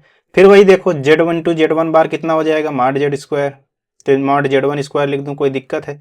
इसी तरह Z2 इंटू Z2 बार को मॉड Z2 स्क्वायर लिख दूं, कोई दिक्कत, यहाँ तक कोई दिक्कत नहीं होना चाहिए। फिर बचा क्या, Z2 plus Z1 bar plus minus Z1 into Z2 bar, यही तो बचा, कुछ और बचा, ये बचा। अब इसकी छोटी सी थ्योरी को हम अगले पेज पे बताते हैं कैसे ये आया, क्या आया है, यही तो आया है, देखो ध्यान से, आया क्या है, यही तो आया, Z1 into Z2 bar plus minus Z1 into Z2 bar, Z1 bar into Z2, यही तो आया, कुछ और आया, यही आया। अब इसको देखते हैं, तो थोड़ी देर पहले बताए थे, क्या बताए थे, अगर कहीं जेड प्लस जेड बार लिखा रहता था तो इसका कितना वैल्यू आता था, तो two real part of z एक प्रॉपर्टी आज ही या कल पर में पढ़े थे कि नहीं पढ़े थे। ये कितना हो जाएगा, Z one into Z two bar plus minus Z one bar into Z two bar. तो ये देखो ध्यान से एकदम देखो, क्या ये कुछ और नहीं, z one into Z two bar plus minus ये क्या जेड वन जेड टू के बार का बार ही तो लिखा गया कि नहीं, जेड वन जेड टू का कांजुगेट ही तो लिखा गया, कुछ और लिखा गया, यही लिखा गया। इसका मतलब लिखा क्या गया, two real part of Z one into Z two bar ही तो लिखा गया कि नहीं लिखा गया, लिखा गया। सेम जैसे इस कंपेरिजन करके देखो, मैंने इस फॉर्म में बनाया जेड प्लस जेड कॉन्जुगेट, देखो इसी फॉर्म में बना दिया, फिर ये इसी का two real part of Z one Z two bar होता है कि नहीं होता। अब यहाँ पहुंच जाओ, इसमें क्या यही पूरा पार्ट यही तो लिखा है, तो कितना हो जाएगा मॉड जेड वन स्क्वायर, ये कितना हो जाएगा मॉड जेड टू स्क्वायर, ये कितना हो जाएगा प्लस ये कितना हो जाएगा two real part of Z one Z two का कॉन्जुगेट। यहां तक समझ में आया क्या, नहीं समझ में आया। यही अपना क्या होता है, जो निकाल के लाए Z two Z one Z two, उसी का ये पार्ट यहाँ प्लस माइनस होगा। नहीं समझ में आया, कैसे आया, अगले पेज पे हमने दिखाया कि ऐसे आएगा। फिर हमको मिला क्या, अब नेक्स्ट पेज पे हम लिख देते हैं मिला क्या हमको, अगर कहीं हमको Z one plus minus Z two का मॉड का स्क्वायर लिखा गया तो मॉड जेड वन स्क्वायर हो जाएगा plus mod Z two square हो जाएगा plus minus two real part of Z one into Z two bar हो जाएगा। यहाँ तक समझ में आया क्या, यही अपनी सातवीं प्रॉपर्टी है, इसको दिमाग में रखे रहना कि यही अपनी कौन सी प्रॉपर्टी है, सातवीं प्रॉपर्टी अपनी यही है। यहाँ तक समझ में आया क्या, चलो ठीक है, एक एग्जाम्पल देखते हैं। अगर एग्जाम्पल कहें कि mod Z one is equal to 3 है and mod Z two is equal to कितना है 4 है, यही तो है, कुछ और है। अच्छा जी, अब हम तुमको एक चीज और दे देते हैं, real part of Z one into Z two bar is equal to हम दे देते हैं 2। तो हम तुमसे पूछें ये बताओ कि Z one plus Z two का मॉड का होल स्क्वायर बराबर कितना होगा, तो कितना हो जाएगा, अभी थोड़ी देर पहले mod Z one square mod Z two square plus two real part of कितना Z one into Z two का बार, यही तो पढ़े कि नहीं पढ़े, बार को वही कॉन्जुगेट बोलते हैं। अब बार बोलते बोलते आदत पड़ गई, लेकिन वो एक्चुअल में होता है कॉन्जुगेट, बोला जाता है कॉन्जुगेट ही, ठीक है। फिर कितना हो जाएगा मॉड जेड वन स्क्वायर कितना हो जाएगा, 3 3 9, ये कितना हो जाएगा 16 plus two real part of इतना, तो इसकी वैल्यू कितना दिया गया 2, तो इसको 2 लिख दो, कितना हो जाएगा 16 और 25, ये कितना हो जाएगा 2 2 जा 4, तो कितना हो जाएगा 29। यहाँ तक समझ में आया क्या, ठीक है। चलो एक नोट पॉइंट देखते हैं, अभी तो बताया नहीं पोलर फॉर्म, लेकिन ये थोड़ा बहुत जानते ही होगे, ठीक है। फिर देखते हैं, अगर देखो अगर ऐसे कहीं लिखा है Z one Z two bar, Z one Z two conjugate plus Z one conjugate into Z two, इसको क्या लिख सकते हो, two mod Z one Z two into cos theta one minus theta two, ऐसे लिख सकते हो। अब यही जो यहाँ लिखा गया यही तो आया था, two real part of Z one into Z two bar Z two conjugate, यही तो लिखा था कि नहीं लिखा था। अब ये आया कैसे, इसको देख लो। तो यहाँ एक बात ध्यान रख लेना, यहाँ जो थीटा वन है, थीटा वन क्या है, आर्गूमेंट ऑफ जेड वन है, एंड थीटा टू क्या है, आर्गूमेंट ऑफ जेड टू है। यहाँ तक समझ में आया क्या, अगर यहाँ तक समझ में आया तो आगे बढ़ते हैं हम लोग। तो Z one is equal to कितना हो जाएगा, mod Z one cos theta one plus i sine theta one, यही है कि नहीं है। और Z two is equal to कितना हो जाएगा, मॉड जेड टू कितना हो जाएगा, cos theta two plus i sine theta two, होगा कि नहीं। ये कॉम्प्लेक्स नंबर को अभी जब पोलर फॉर्म बताएंगे वहाँ ऐसे कैसे माना जाता है, इसको सिखाएंगे कैसे बनाया जाता है, कैसे माना जाता है। अभी मान के चलते हैं कि जेड वन इस प्रकार है, जेड टू इस प्रकार है, ठीक है। फिर आगे बढ़े हम लोग, चलो देख लेते हैं। फिर अब कह रहा है कि जेड वन ये आ गया, जेड टू ये आ गया, तो यही तो लिखा है, तो थीटा वन यहाँ क्या है, आर्गूमेंट ऑफ जेड टू है, थीटा टू क्या है, आर्गूमेंट इतना है। अब हम तुमसे ये पूछें जेड वन जेड टू का कॉन्जुगेट कितना होगा, बता सकते हो, केवल आई का सिंबल ही तो चेंज करते थे, तो cos theta two minus i sine theta to हो जाएगा कि नहीं हो जाएगा, केवल इतना ही चेंज होगा। अगर जेड टू का कॉन्जुगेट निकालेंगे तो केवल इतना ही तो चेंज होगा भैया, और कुछ हो जाएगा। फिर इसी तरह जेड वन का कॉन्जुगेट निकालना चाहे कितना हो जाएगा, mod Z one cos theta one, ये ब्रैकेट में minus i sine theta one, होगा कि नहीं होगा, होगा। अब चलो निकालते हैं, क्या निकालना भाई, Z one into Z two का कॉन्जुगेट हमसे निकालना है। Z one into Z two का कॉन्जुगेट कितना हो जाएगा, mod Z one cos theta one plus i sine theta one, यही होगा, इंटू मॉड ये जेड टू का कॉन्जुगेट कितना निकालो, mod Z two cos theta two minus i sine theta two, यही तो होगा कि नहीं होगा? यही होगा। अब इसको कितना हो जाएगा, mod Z one mod Z two, ये कितना हो जाएगा, ये हो जाएगा cos theta one minus i sine theta two, i sine theta one, ये कितना हो जाएगा cos theta two minus i sine theta two, यही तो होगा, कुछ और होगा? यही होगा। ठीक है, फिर आगे बढ़े। ये कितना हो जाएगा भाई, mod Z one mod Z two. अब इसको गुणा करोगे तो गुणा करो भाई, इसके अंदर गुणा करोगे कितना हो जाएगा, cos theta one into cos theta two, फिर इसको गुणा करोगे कितना हो जाएगा, i sine theta one into cos theta two, फिर इसको गुणा करोगे कितना हो जाएगा, i sine theta two into cos theta one, फिर इसको गुणा करोगे प्लस हो जाएगा, प्लस आई स्क्वायर हो जाएगा, आई स्क्वायर माइनस माइनस वन होगा, माइनस माइनस प्लस होगा तो ये माइनस हो जाएगा।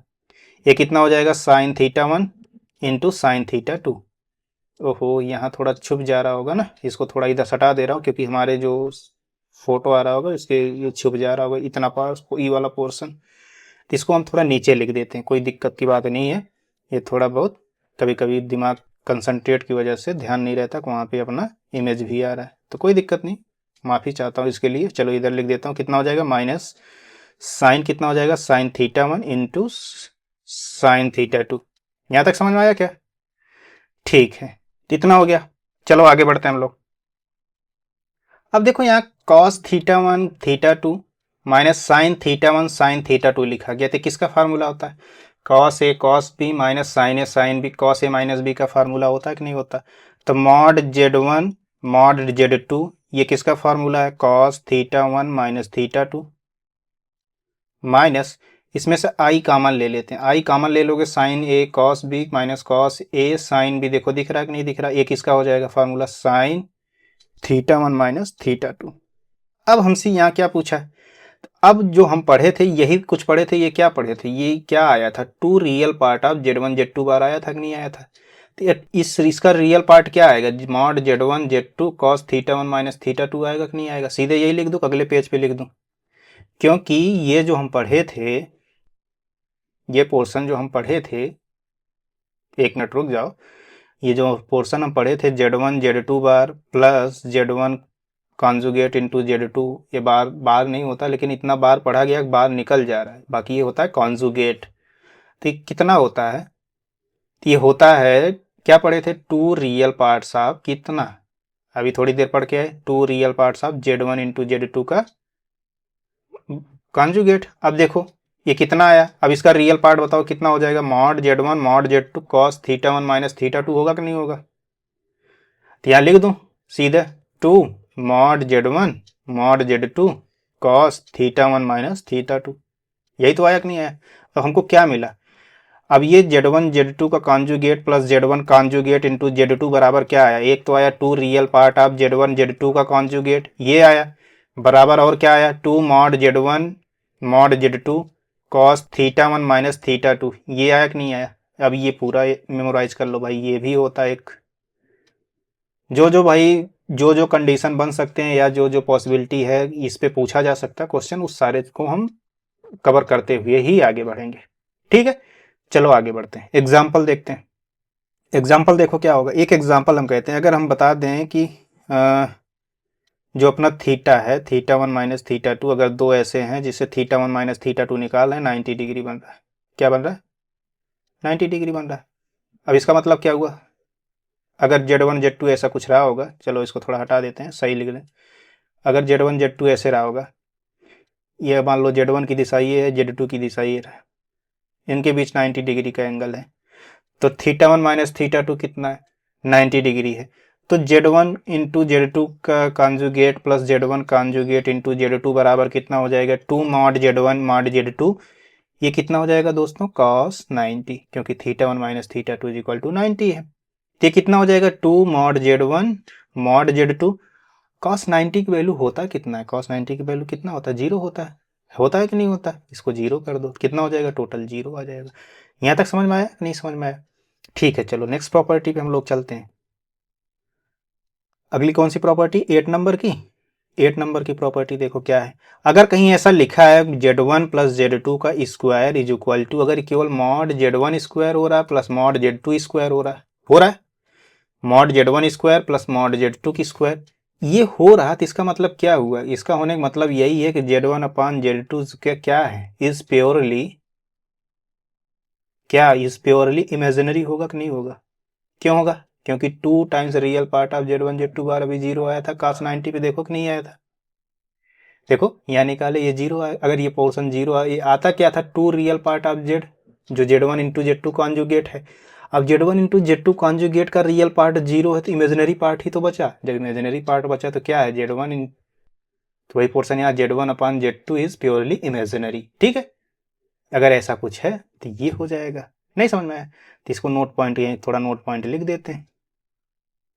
तो इसका मतलब अगर कहीं Z1 प्लस Z2 का मॉड का स्क्वायर अगर कहीं लिखा है तो किसके mod Z1 square plus mod Z2 square अगर आ रहा है, अगर ऐसा है तो एक आर्गुमेंट ऑफ स्क्वायर, तो ये argument of Z1 divide by Z2 ये क्या होगा, is argument of Z1 upon Z2 is plus minus pi by 2 होगा। ये भी ध्यान रहे, ये है अपने एट्थ प्रॉपर्टी। एट्थ प्रॉपर्टी की क्या है, जो भी उसके एक नोट पॉइंट बनता है उसको नोट पॉइंट में बता दिया कि उसके बीच का एंगल कितना होगा, प्लस माइनस पाई बाई 2 होगा। नहीं समझ में आया? अब भाई पीछे भी बताया ना, mod Z1 plus mod Z2 की स्क्वायर क्या होता है, mod Z1 square plus mod Z2 square plus 2 times real part Z1 into Z2 का कॉन्जुगेट, यही तो होता है। फिर Z1 इंटू Z2 कॉन्जुगेट निकालोगे तो उसका देखोगे तो उसमें एंगल का वैल्यू कह रहा है कि पाई बाई 2 है, तो कॉस पाई बाई 2 जैसे ही होगा, कॉस पाई बाई 2 होते ही, तो इसका मतलब क्या है, वो Z1 और Z2 के बीच का एंगल क्या है, पाई बाई 2 है। अगर पाई बाई 2 हो गया तो फिर उसके बाद वो क्या हो जाएगा, वो वाला टर्म 0 हो जाएगा, तो mod Z1 square plus mod Z2 की स्क्वायर हो जाएगा। नहीं समझ में आया आता? चलो नाइन्थ प्रॉपर्टी हम लोग चलते हैं।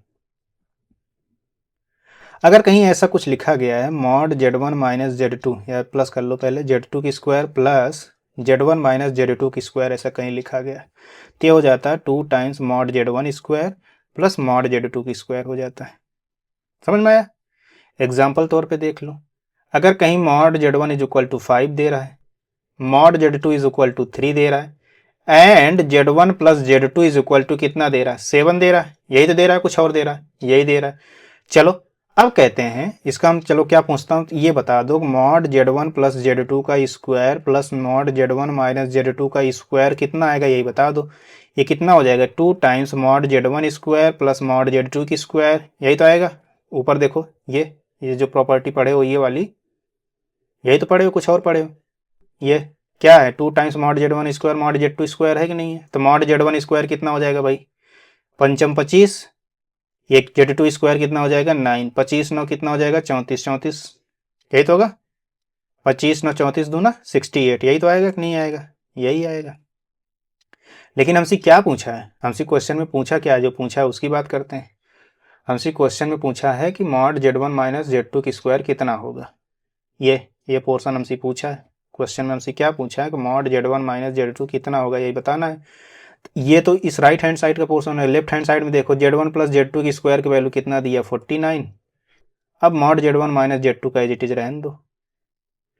ये 7 दिया है ना, इसकी देखो, इसकी वैल्यू देखो, यहाँ 7 दिया तो 7 का स्क्वायर कितना, 49 हो जाएगा। तो अब देखो एक 68 आया, तो मॉड Z1 माइनस Z2 का स्क्वायर इज इक्वल टू, ये 68 उधर भेज दोगे कितना आ जाएगा भाई, इसको इसमें भेजोगे कितना आ जाएगा, आएगा 19। अब क्या करेगा, मॉड Z1 माइनस Z2 की इधर रखो तो स्क्वायर को उधर ले जाओगे, स्क्वायर रूट हो जाएगा, कितना आ जाएगा, अंडर रूट 19। तो मॉड Z1 माइनस Z2 की वैल्यू कितना आ गया, अंडर रूट 19। यहाँ तक समझ में आया क्या? यहाँ तक समझ में आ गया हो तो आगे बढ़ते हैं हम लोग, अगली प्रॉपर्टी पे चलते हैं। या 10 प्रॉपर्टी ज़्यादा इंपॉर्टेंट नहीं है, लेकिन ये है कि बता दे रहे हैं, अगर कभी कभी क्या होता है, सीधे वही प्रॉपर्टी लिख के उसी से रिलेटेड ऑप्शन दे देता है, तो उसमें पूछे जाने की संभावना, इसकी पॉसिबिलिटी ज़्यादा है, तो तब भी बता देता हूँ। क्या अगर कहीं AZ1 माइनस BZ2 ऐसा लिखा है कि इसका मॉड का square plus BZ1 plus AZ2 का मॉड का स्क्वायर ऐसे लिखा गया कहीं, तो इसका जो वैल्यू होता है ये होता है A की स्क्वायर प्लस B की स्क्वायर, फिर एक ब्रैकेट में अंडर मॉड Z1 की स्क्वायर प्लस मॉड Z2 की स्क्वायर, यही होता है जहाँ A B क्या होता है, अपना रियल नंबर होता है। यहाँ तक समझ में आया क्या? अगर कहीं भी लिखा हो AZ1 माइनस BZ2 का मॉड का square plus BZ1 plus AZ2 का मॉड का स्क्वायर इज इक्वल टू, ये होता है ए की स्क्वायर प्लस बी की स्क्वायर एक ब्रैकेट में, अगले bracket mod Z1 square plus mod Z2 square होता है। यहाँ तक समझ में आया क्या? यहाँ तक समझ में आया। चलो 11 पॉइंट थोड़ा इंपॉर्टेंट है क्योंकि यहाँ शब्दों का खेल रहता है। शब्दों को समझ जाओगे, क्वेश्चन में एज इट इज ऐसे लिख दिया जाता है, तो वो शब्द अगर हमको पता रहेंगे तो हम उसको समझ के उसके बाद टैकल कर ले जाएंगे क्वेश्चन को। शब्द क्या है? शब्द है यूनिमॉड्यूलर। यूनिमॉड्यूलर यूनिमॉड्यूलर यूनिमॉड्यूलर क्या होता है? जिसका यूनिट मॉडुलस होता है। यूनिट यानी उसका मॉडुलस निकालो, उसकी वैल्यू कितना है? 1 है। तो इसका मतलब क्या है? Mod Z is equal to कितना है? 1।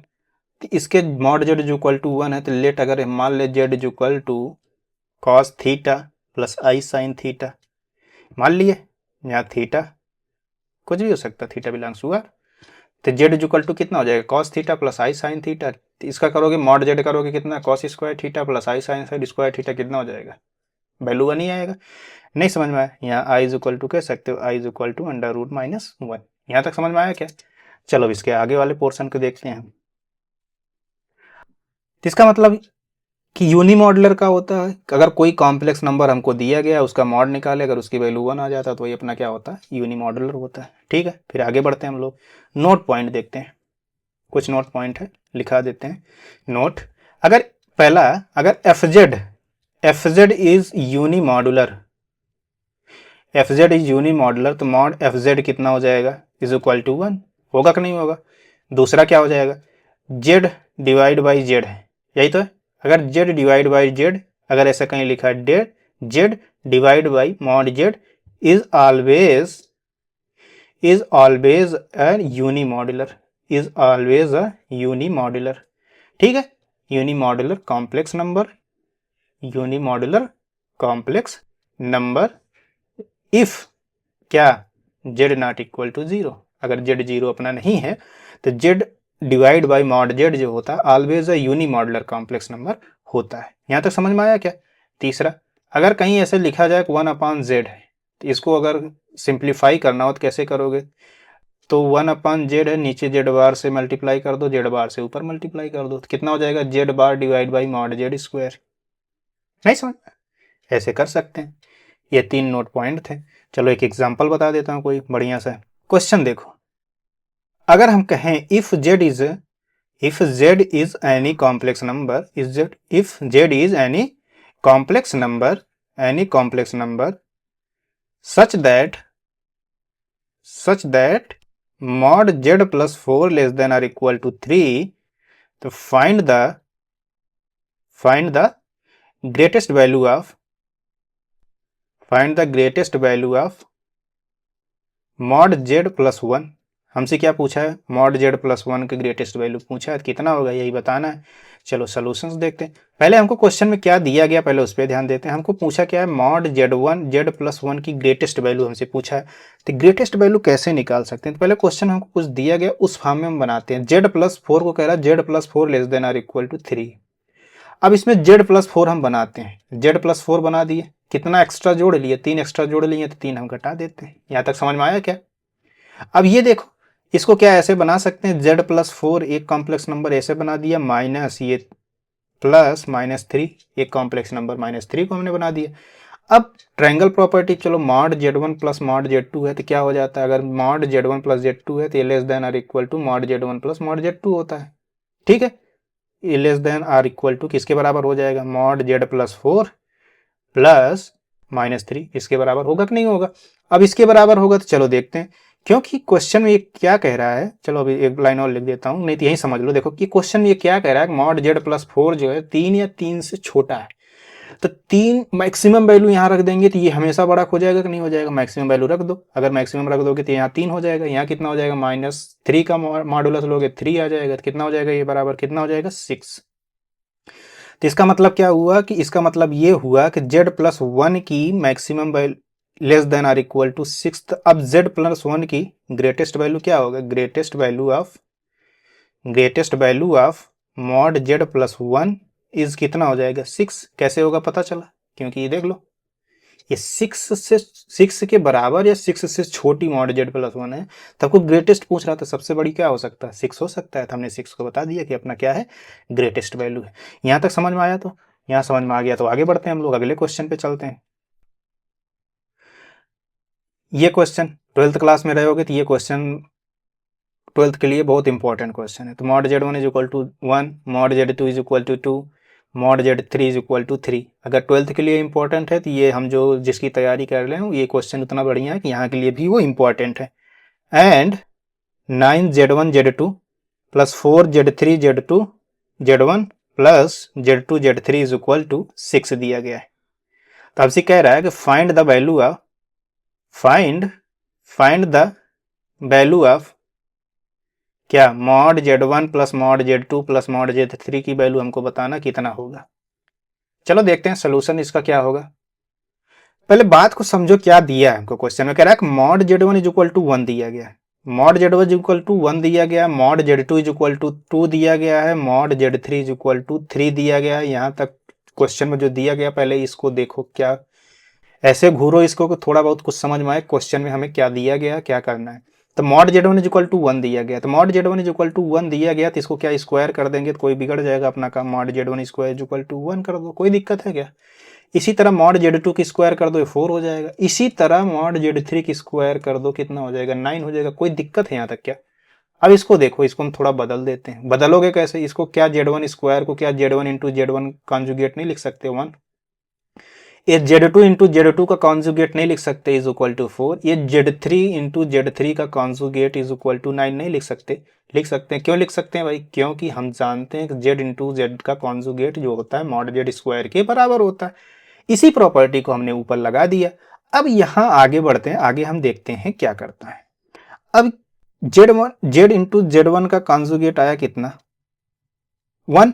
अब यहाँ से देखो हम किसकी वैल्यू निकाल लेते हैं z1 कॉन्जुगेट के। तो z1 कॉन्जुगेट की वैल्यू कितना आ जाएगा भाई, 1/z1 आएगा। इसी तरह यहाँ से z2 कॉन्जुगेट की वैल्यू कितना आ जाएगा, 4/z2 आएगा। इसी तरह यहाँ z3 कॉन्जुगेट की वैल्यू 9/z3 आएगा कि नहीं आएगा। यहाँ तक कोई दिक्कत है भाई, कोई दिक्कत नहीं होना चाहिए। चलो फिर आगे बढ़ते हैं। फिर हमको जो क्वेश्चन में एक पार्ट और दिया गया है, 9z1 z2 plus 4z3 z2 z1 plus z2 z3 equal to 6, ये पोर्शन दिया गया है। अब इनमें से हम z1 z2 z3 को बाहर निकालते हैं। तो बाहर निकालो, कितना हो जाएगा, mod z1 mod z2 mod z3, ये तीन पोर्शन हमने बाहर निकाल लिया। अब इन्हीं तीन पोर्शन से अंदर हम z1 z2 z3 से भाग देते हैं। तो कितना हो जाएगा, z1 z2 z3 यहाँ से निकाले तो मॉडुलस फंक्शन मॉड z1 हो गया, तो यहाँ निकाले तो ये कितना हो गया, 9/z3। इसी तरह यहाँ निकालोगे तो कितना हो जाएगा, z1 z3 है तो कितना हो जाएगा, 4/z2 हो जाएगा। इसी तरह z2 z3 है तो कितना हो जाएगा, 1/z1 हो जाएगा। यहाँ तक समझ में आया क्या। अगर यहाँ तक समझ में आ गया तब क्वेश्चन में कुछ बचा ही नहीं है। अब क्वेश्चन में क्या कह रहा है, mod z1 mod z2 mod z3। Question में ऑलरेडी दिया है कि इसकी वैल्यू कितना, एक मॉड z1 की 1 है, मॉड z2 की 2 है, मॉड z3 की 3 है। तो अब इस पोर्शन को चलो अगले पेज पे लगा देते हैं। तो अगले पेज पे हम क्या लगाएंगे, हमको मिला क्या, हमको मिला mod z1 mod z2 mod z3, यही तो मिला।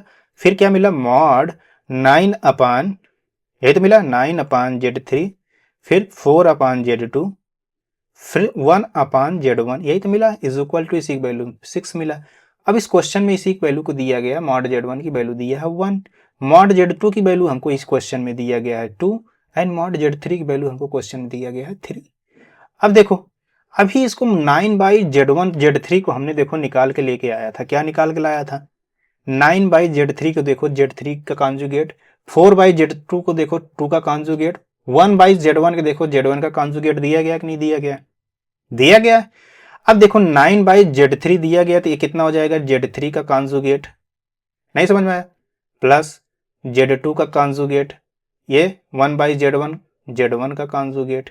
यहाँ तक समझ में आया, बराबर कितना हो जाएगा, 6 हो जाएगा कि नहीं हो जाएगा। ये थोड़ा लैगिंग कर रहा है तो थोड़ा सही कर देते हैं इसको, देखो अब फिर सही हो जाएगा एकदम बेहतरीन तरीके से।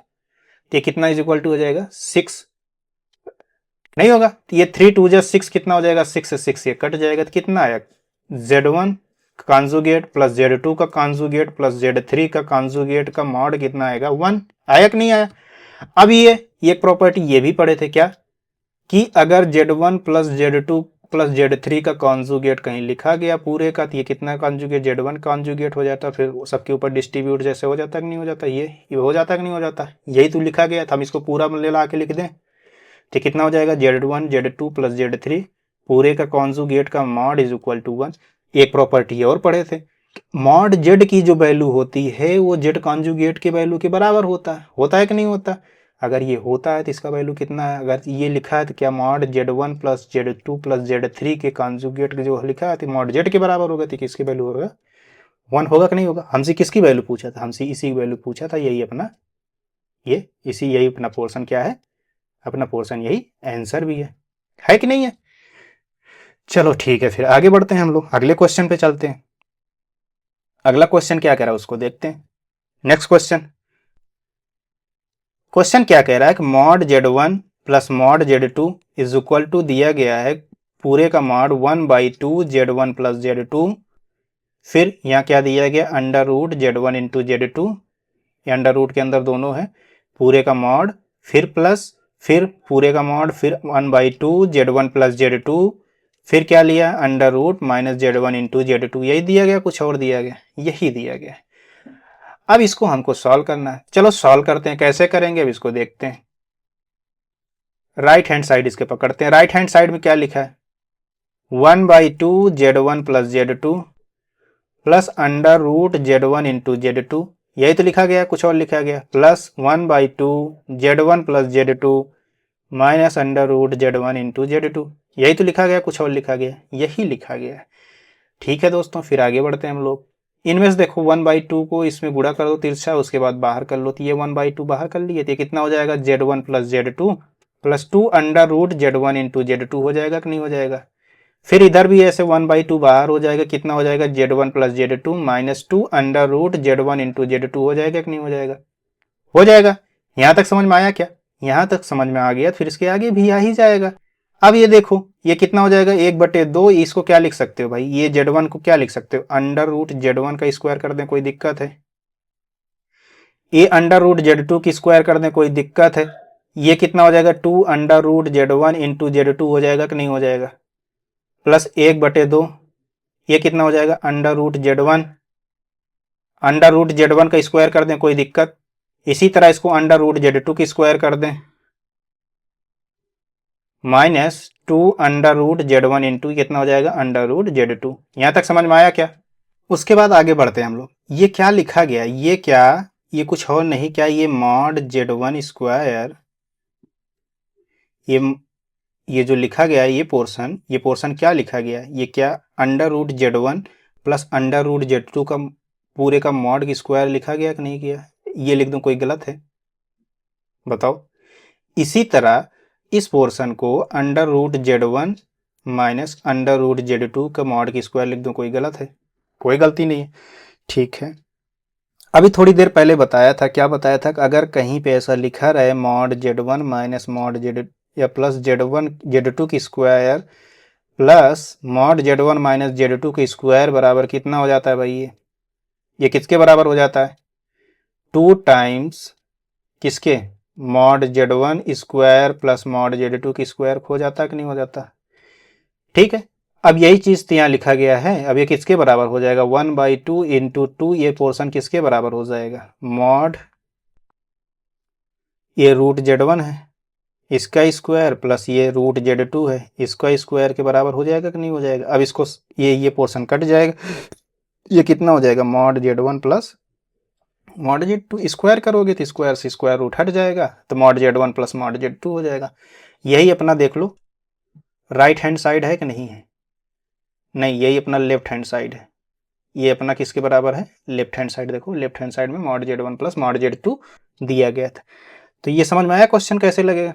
चलो ठीक है, फिर आगे बढ़ते हैं हम लोग, आगे क्या कह रहा है उसको देखते हैं। अब चलते हैं प्रॉपर्टीज ऑफ आर्गुमेंट देखते हैं, आर्गुमेंट की प्रॉपर्टीज क्या है उसको देखते हैं, फिर धीरे धीरे उसके प्रॉपर्टी को देखेंगे, उससे छोटा छोटा एग्जाम्पल लेंगे, समझेंगे, फिर आगे बढ़ते हैं हम लोग, चलेंगे। चलो देखो अब क्या देखते हैं, प्रॉपर्टीज ऑफ आर्गुमेंट, प्रॉपर्टीज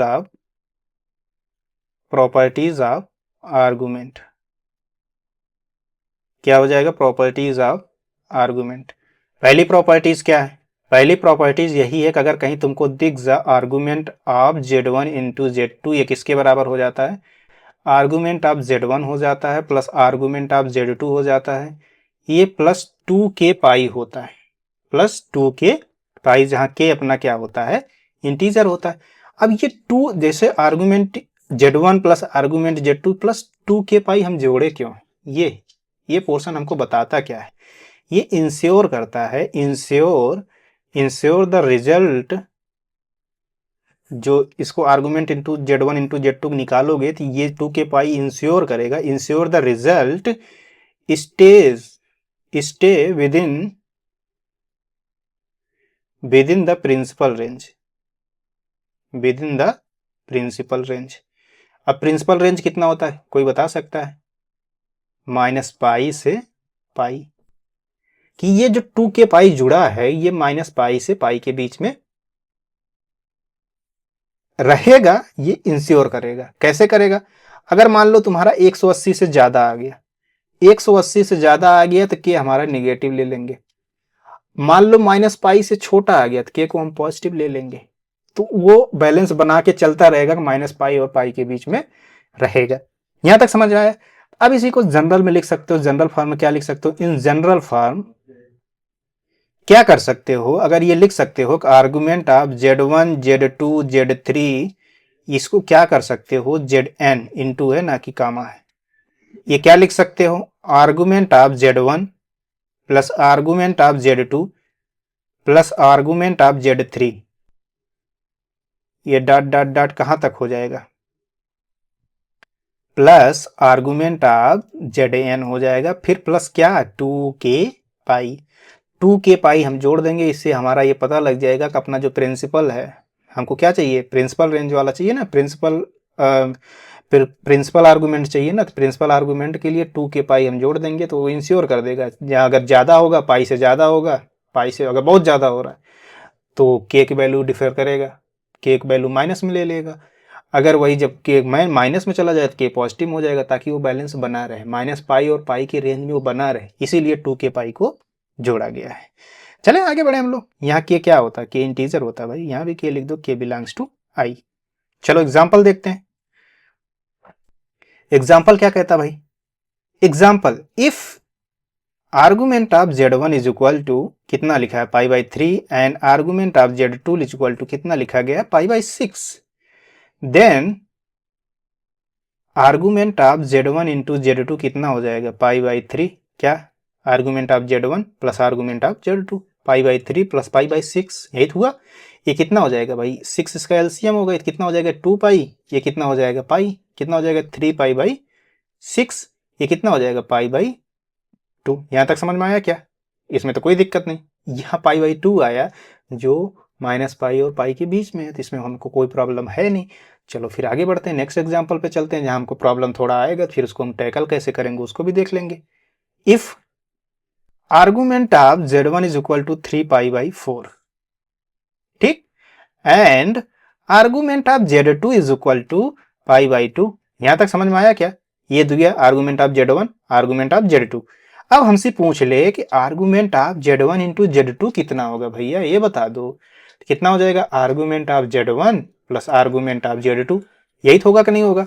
अब आर्गुमेंट ऑफ Z1 कितना दिया गया 3 pi by 4 plus argument of Z2 कितना दिया गया है पाई बाई 2, अब इसका एलसीएम ले लेंगे कितना हो जाएगा 4, तो ये कितना हो जाएगा 3 पाई, ये कितना हो जाएगा 2 पाई, ये कितना हो जाएगा भाई, ये हो जाएगा 5 पाई बाई 4।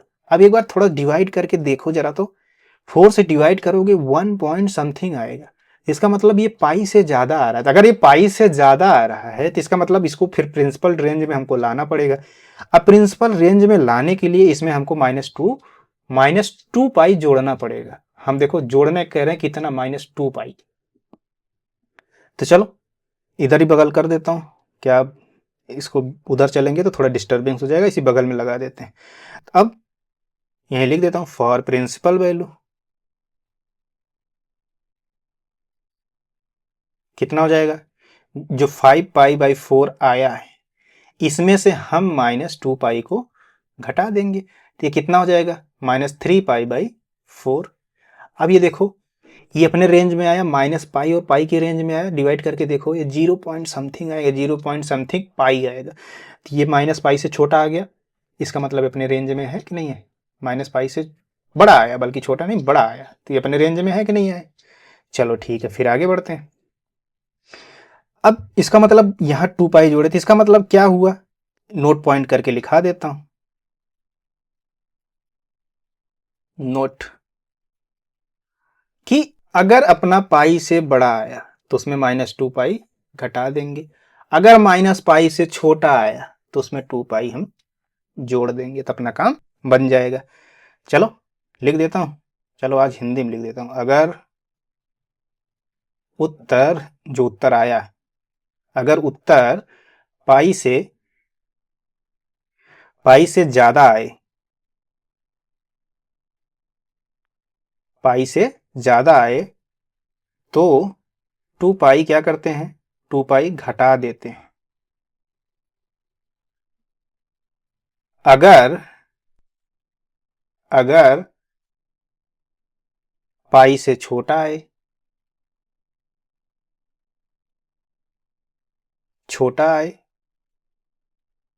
तो 2 पाई जोड़ देते हैं।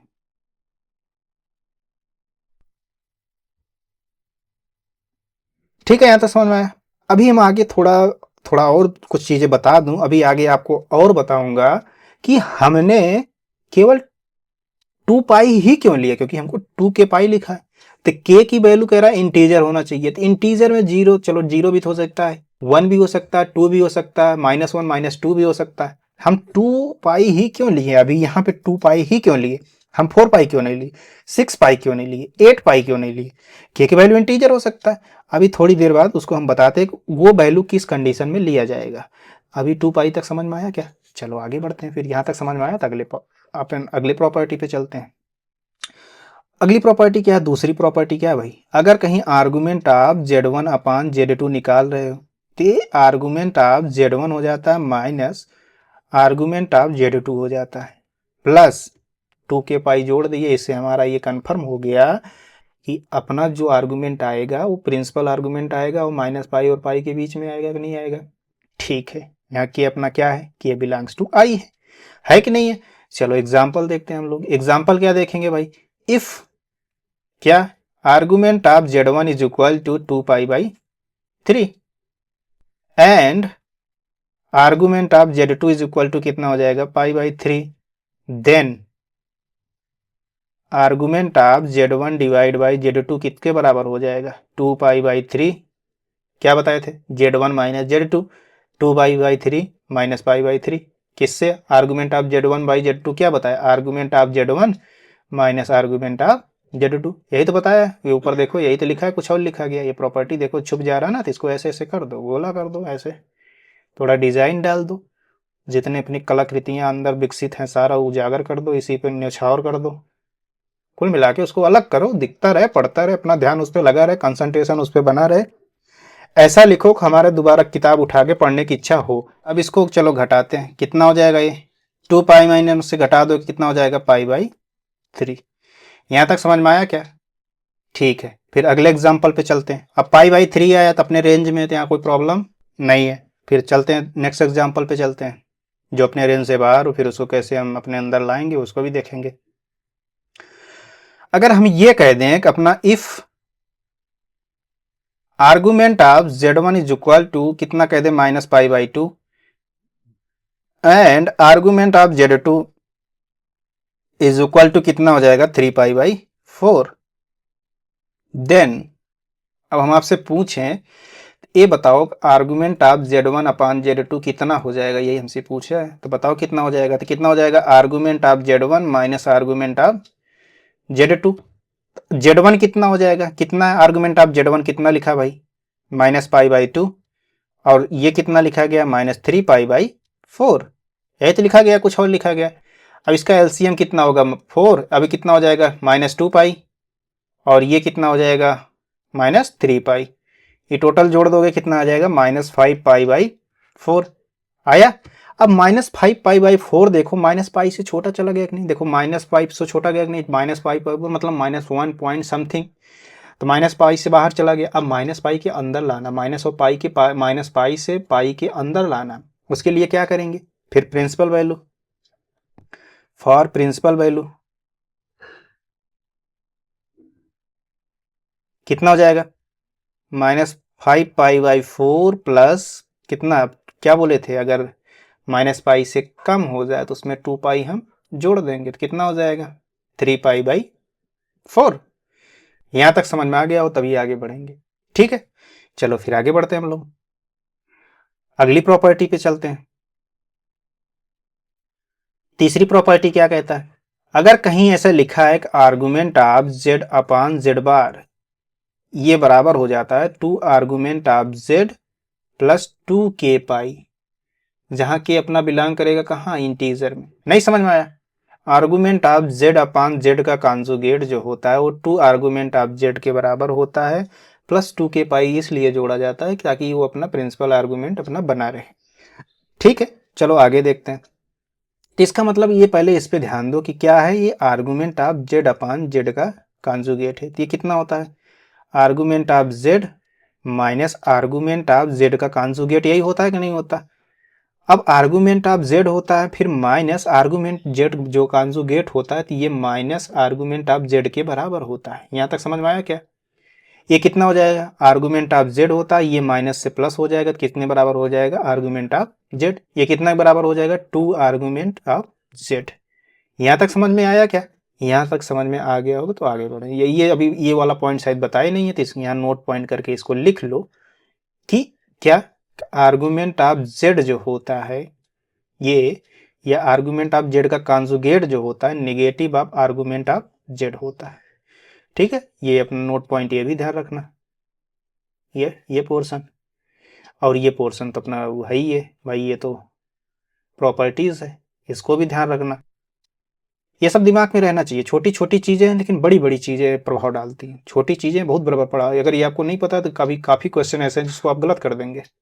तो जो बताया जा रहा है उसको ध्यान से देखिए, सबसे ज्यादा जरूरी है इसको बार बार देखिए, ये देखने वाली चीज है। ठीक है, चलो आगे बढ़ते हैं हम लोग, एग्जाम्पल पे चलते हैं। अगर कहीं एग्जाम्पल ऐसा लिखा जाए, चलो एग्जाम्पल देखते हैं, अगर ऐसा कहीं एग्जाम्पल लिखा जाए, क्या लिखा जाए, if argument of Z is equal to पाई/4 एंड देन, इसको देन कर लो, एंड ना करके देन कर लो, पाई/4, ये पाई/4, then argument of Z upon Z का कॉन्जुगेट इज इक्वल टू 2, कितना हो जाएगा, इसका पूछा है जेड अपान जेड का कॉन्जुगेट पूछा है, कितना अभी पढ़ के आए, कितना पढ़ के आए, 2 टाइम्स आर्गुमेंट ऑफ जेड, यही तो पढ़े हो, यही पढ़े, कुछ और पढ़े हो, तो 2 टाइम्स आर्गुमेंट ऑफ जेड क्या है, पाई/4 है, तो कितना हो जाएगा, पाई/2। अपने रेंज में 2k पाई या 2k पाई घटाने की जरूरत है, यहाँ पे कोई घटाने की जरूरत नहीं है। यहां तक समझ में आ गया हो तो फिर हम लोग आगे बढ़ते हैं। ठीक, क्यों ऐसा क्यों हुआ, क्योंकि हम जानते हैं, क्या जानते हैं भाई, लिख देता हूं थोड़ा सा ताकि जितनी बार लिखोगे उतनी बार बेहतर है, मेमोराइज होता है। Argument of Z upon Z bar, Z का कॉन्जुगेट जो होता है ये किसके बराबर हो जाता है, 2 times argument of Z is equal to, ये होता है 2 times argument of Z plus 2k pi के बराबर होता है। ये अभी ये प्रॉपर्टी जस्ट इसी के ऊपर पड़ का है, उसी के रिलेटेड हम एग्जांपल्स लगा रहे हैं। नेक्स्ट एग्जांपल देखते हैं हम लोग, अगर कहीं ऐसा लिखे रहा है if argument of Z is equal to, ये आ जाए 2 पाई/3, ये आ जाए, देन तब हमसे ये पूछ लिया जाए कि ये बताओ argument of Z upon Z का कॉन्जुगेट कितना होगा, ये बताओ, ये कितने के बराबर हो जाएगा, 2 इंटू 2 पाई/3, इसी के बराबर होगा, ये कितने बराबर हो जाएगा, 4 पाई/3 के बराबर हो जाएगा। यहां तक समझ में आया क्या, यहां तक समझ में आ गया तो फिर हम आगे बढ़ते हैं। आगे बढ़ते हैं मतलब क्या, अब ये देखो कि ये अपने प्रिंसिपल वैल्यू के रेंज में है कि नहीं है, 4 पाई/3 जैसे डिवाइड करोगे 1.1 ऐसे 1 पॉइंट समथिंग पाई आएगा, इसका मतलब पाई से ज़्यादा आ गया। अब पाई से ज़्यादा आ गया तो इसको रेंज में लाना, तो रेंज में लाने के लिए हम किससे घटाते हैं, -2 पाई से घटा देते हैं। तो चलो for principal value, principal value कितना हो जाएगा भाई, 4 पाई/3 है, यही तो है, इसको -2 पाई कर देंगे, -2 पाई घटा देंगे, अपने रेंज में आ जाएगा, कितना आ जाएगा -2 पाई बाई 3। यही अपना आंसर है। यहां तक समझ में आया? यहां तक समझ में आ गया तो फिर हम लोग आगे बढ़ते हैं। अच्छा चलो बढ़ते हैं, फिर बात करते हैं। प्रॉपर्टी 4 देखते हैं। अगली प्रॉपर्टी क्या है? चौथी प्रॉपर्टी क्या है भाई? अगर कहीं आर्गुमेंट ऑफ जेड की power n is equal to ऐसा हो, आर्गुमेंट ऑफ जेड की पावर n हमसे पूछे तो ये कितना हो जाएगा? n into argument of Z हो जाता है प्लस 2k पाई, जहां अपना k बिलोंग्स टू इंटीजर। तो आर्गुमेंट अगर जेड दिया है तो जेड पावर n के आर्गुमेंट को हम निकाल सकते हैं। कैसे निकाल सकते हैं? चलो कुछ एग्जांपल से हम समझाता हूं। ये अपनी प्रॉपर्टी, इसको ध्यान रहे, ठीक है, ये ध्यान रहनी चाहिए, ये अपनी प्रॉपर्टी है। तो एग्जांपल, इससे रिलेटेड एग्जांपल देखते हैं हम लोग। अगर argument of Z is equal to कहीं पाई बाई 8 लिखा गया, यही तो लिखा गया, कुछ और लिखा गया? यही लिखा गया। अब हम तुमसे पूछ ले आर्गुमेंट ऑफ जेड स्क्वायर बताओ कितना होगा? आर्गुमेंट ऑफ जेड स्क्वायर किसके बराबर हो जाएगा? क्या पढ़े? अगर n है तो n into argument of Z plus 2k पाई होगा, लेकिन यहाँ जेड स्क्वायर है तो कितना हो जाएगा? 2 इंटू आर्गुमेंट ऑफ जेड होगा कि नहीं होगा? तो ये 2 इंटू आर्गुमेंट ऑफ जेड कितना आया? पाई बाई 8 आया है, तो पाई बाई 8 का मतलब पाई बाई 4 आ गया। ये अपने रेंज में है कि नहीं है? अपने रेंज में, तो यहाँ कोई दिक्कत नहीं है। फिर नेक्स्ट एग्जाम्पल पे चलते हैं। अगला एग्जाम्पल क्या कह रहा है? इफ क्या argument of Z is equal to pi by 2, then हमको ये बताना है कि आर्गुमेंट ऑफ जेड का क्यों कितना होगा। तो कितना हो जाएगा भाई? 3 इंटू आर्गुमेंट ऑफ जेड होगा कि नहीं होगा? जब n था तो n into argument of Z होगा, अब 3 है तो 3 इंटू आर्गुमेंट ऑफ जेड होगा, तो 3 इंटू आर्गुमेंट ऑफ जेड कितने बराबर हो जाएगा? पाई बाई 2 के। तो कितना हो जाएगा? 3 पाई बाई 2। अब ये बताओ क्या माइनस पाई और पाई के बीच में है? नहीं, बिल्कुल नहीं है, माइनस पाई और पाई, ये पाई से ज्यादा है। तो पाई से ज्यादा होने पे हमने क्या बताया था? कितना घटाने को बोला था? 2 पाई घटा दो, अपना उसके रेंज में आ जाएगा कि नहीं आ जाएगा? लिख देते हैं, फॉर प्रिंसिपल वैल्यू ये कितना हो जाएगा? 3 पाई बाई 2 में से 2 पाई घटा दोगे तो अपने रेंज में आ जाएगा। तो घटाओगे कितना आ जाएगा? Minus pi by 2। यही क्या है? अपना आंसर है। नहीं समझ में आया? ठीक है, चलो आगे बढ़ते हैं। अगली प्रॉपर्टी पे चलते हैं। पांचवी प्रॉपर्टी क्या है अपना? देखो, मैं चाहता प्रॉपर्टी लिखा के छोड़ देता, फिर यही है कि फिर क्लियरिटी नहीं आता, इसलिए हमने छोटे छोटे एग्जांपल्स रखे हैं, छोटे छोटे, ना बहुत भारी ना बहुत इजी। अगर आपको समझ में आ रहा है तब तो बेहतर है, तो फिर जो थ्योरी पढ़ा नहीं मेमोराइज होता जाएगा, एकदम बैठ जाएगा कि कहाँ कैसे क्या करना है। तो चलो पांचवी प्रॉपर्टी पे चलते हैं। पांचवी प्रॉपर्टी क्या है कि अगर argument of Z2 upon Z1 is equal to theta दिया गया है, अगर ऐसा कुछ थीटा है, then argument of Z1 upon Z2 निकालोगे। यहाँ देखो क्या लिखा है? Z2 अपान Z1 लिखा है, Z2 upon Z1 is equal to theta है। अब हम तुमसे पूछ लें आर्गुमेंट आप बताओ Z1 अपान Z2 कितना हो जाएगा? ये कितना हो जाएगा? 2n पाई माइनस थीटा हो जाएगा, 2n पाई माइनस थीटा, जहां अपना n क्या है? अपना n क्या होता है? इंटीजर होता है। यहां तक समझ में आया क्या? ये अपना ये पांचवी प्रॉपर्टी है। चलो इससे रिलेटेड एग्जांपल्स देखते हैं हम। एग्जांपल क्या भाई? अगर हम ये कहें कि argument of Z2 upon Z1 हम तुमसे कहें कितना पाई बाई 6 है, तो अब हमको ये बताओ argument of Z1 upon Z2 कितना हो जाएगा? बता सकते हो क्या? इसी का निगेटिव कर दो भाई, माइनस पाई बाई 6, यही आंसर है ना? चलो नेक्स्ट एग्जांपल बताते हैं। Argument of Z2 upon Z1 अगर कितना आया? पाई, देन तुमसे पूछ लिया जाती है बताओ argument of Z1 upon Z2 कितना हो जाएगा भाई? Minus pi. है रेंज में, माइनस पाई टू पाई के बीच में होना चाहिए, है रेंज में, ठीक है। चलो आगे बढ़ते हैं। इसी तरह थोड़ा बत्ती जगाते हैं भाई, ये बत्ती जलाने वाला पॉइंट है। बत्ती कैसे बनता है? ये ऐसे बनता है, नहीं ऐसे ऐसे ऐसे ऐसे, ये बत्ती जलाने वाला पॉइंट है। अभी तक जो पढ़े कितना जोड़ा जाता है? 2n पाई जोड़ा जाता है या 2k पाई जोड़ते हो? तो उसमें देखो अभी तक जितना घटाए, या तो 2 पाई घटाए या तो -2 पाई घटाए, यही तो घटाए हो कि नहीं घटाए हो? तो ये 2 पाई घटाए क्यों हो? 2 पाई ही क्यों जोड़े हो? क्योंकि के कह रहा है, n या के कहो या n कहो, इसकी कह रहा है कि ये इंटीजर हो सकता है। इंटीजर होने का मतलब क्या है? कि ये जो n का वैल्यू है, जो यहाँ पे n है, ये n की वैल्यू कुछ भी हो सकता है, 2 भी हो सकता है, 3 भी हो सकता है, 4 भी हो सकता है, इसी तरह -2 भी हो सकता है, -3 भी हो सकता है, -4 भी हो सकता है कि नहीं हो सकता। लेकिन अभी तक हम 2 पाई ही या -2 पाई ही क्यों घटाए हैं? ऐसी कंडीशन क्यों नहीं आया कि हम 2 पाई से बढ़ के घटाएं, या 2 पाई को एक बार घटाएं फिर ना आए, फिर 2 पाई को एक बार घटाएं। ये रहा। अगर अपना जो एंगल है ये 360 होता है, अगर ये 360 के बीच में ही अगर घूम टहल रहा है तब तो कोई दिक्कत नहीं, मस्त घूमे टहले, हम 2 पाई से अपना काम चला लेंगे, हमको कोई प्रॉब्लम भी नहीं है। लेकिन यही एंगल जब 2 पाई को पार कर जाएगा, कैसे पार करेगा भाई? जब तक ये यहां से लेके यहां तक घूमा, हमको भी कोई दिक्कत नहीं हुआ, इसको भी कोई प्रॉब्लम नहीं होने देंगे। लेकिन जैसे ही इसने ये पार करना चालू किया, अब ये बताओ कितना चक्कर मारा है? एक तो कंप्लीट मारा है, एक कंप्लीट मारने के बाद वो आगे बढ़ गया, यानी 2 पाई से ये आगे हो गया। यानी जब अपना एंगल 360 प्लस होने लगेगा, तब वहां हम विचार करेंगे कि 2 पाई से आगे क्या घटाया जाए। नहीं समझ में आया? जब ये ऐसा कुछ घूमे, अजीबोगरीब घूम गया, एक पोर्शन हटा दो, जब ऐसा कुछ घूमे, ठीक, जब ये इसका घुमाव जो है 2 पाई से ऊपर जाने लगे, यानी 360 के ऊपर जान लो, मान लो 600 एंगल बनाने लगे, 720 एंगल बनाने लगे, उस कंडीशन में हम विचार करेंगे कि 2 पाई को कितनी बार घटाएं। एक बार 2 पाई घटाने देखो हम पाई, माइनस पाई और पाई के बीच में आएंगे, ठीक है। एक पाई नहीं घटाने पाए, फिर 2 पाई घटाओ, क्या उसके बीच में आएंगे? तो इसका मतलब 2 पाई कितनी बार घटा दिए? 2 बार घटा दिए। अब 2 बार घटाने का मतलब या 2 पाई 2 बार घटाओ या सीधे 4 पाई घटा दो, है ना? वही तो बात हुआ, या तो 2 पाई घटाओ या तो 4 पाई घटा दो। चलो एग्जाम्पल दिखाता हूँ तब समझ में आएगा। एग्जाम्पल क्या है? ये थोड़ा लैग कर रहा है तो आगे पीछे कर देता हूँ तो खुश हो जाता है। तो देखो, अभी देखो, फिर इसको पीछे किया, अभी देखो ये फिर मस्त चलने लगेगा। इसके खुशी के भी तो अलग ही किस्से हैं ना। तो चलो एग्जाम्पल है, चलो देखो क्या कह रहा है। अगर हम ये कह दूं कि argument of z is equal to 2 pi by 3, यही तो है।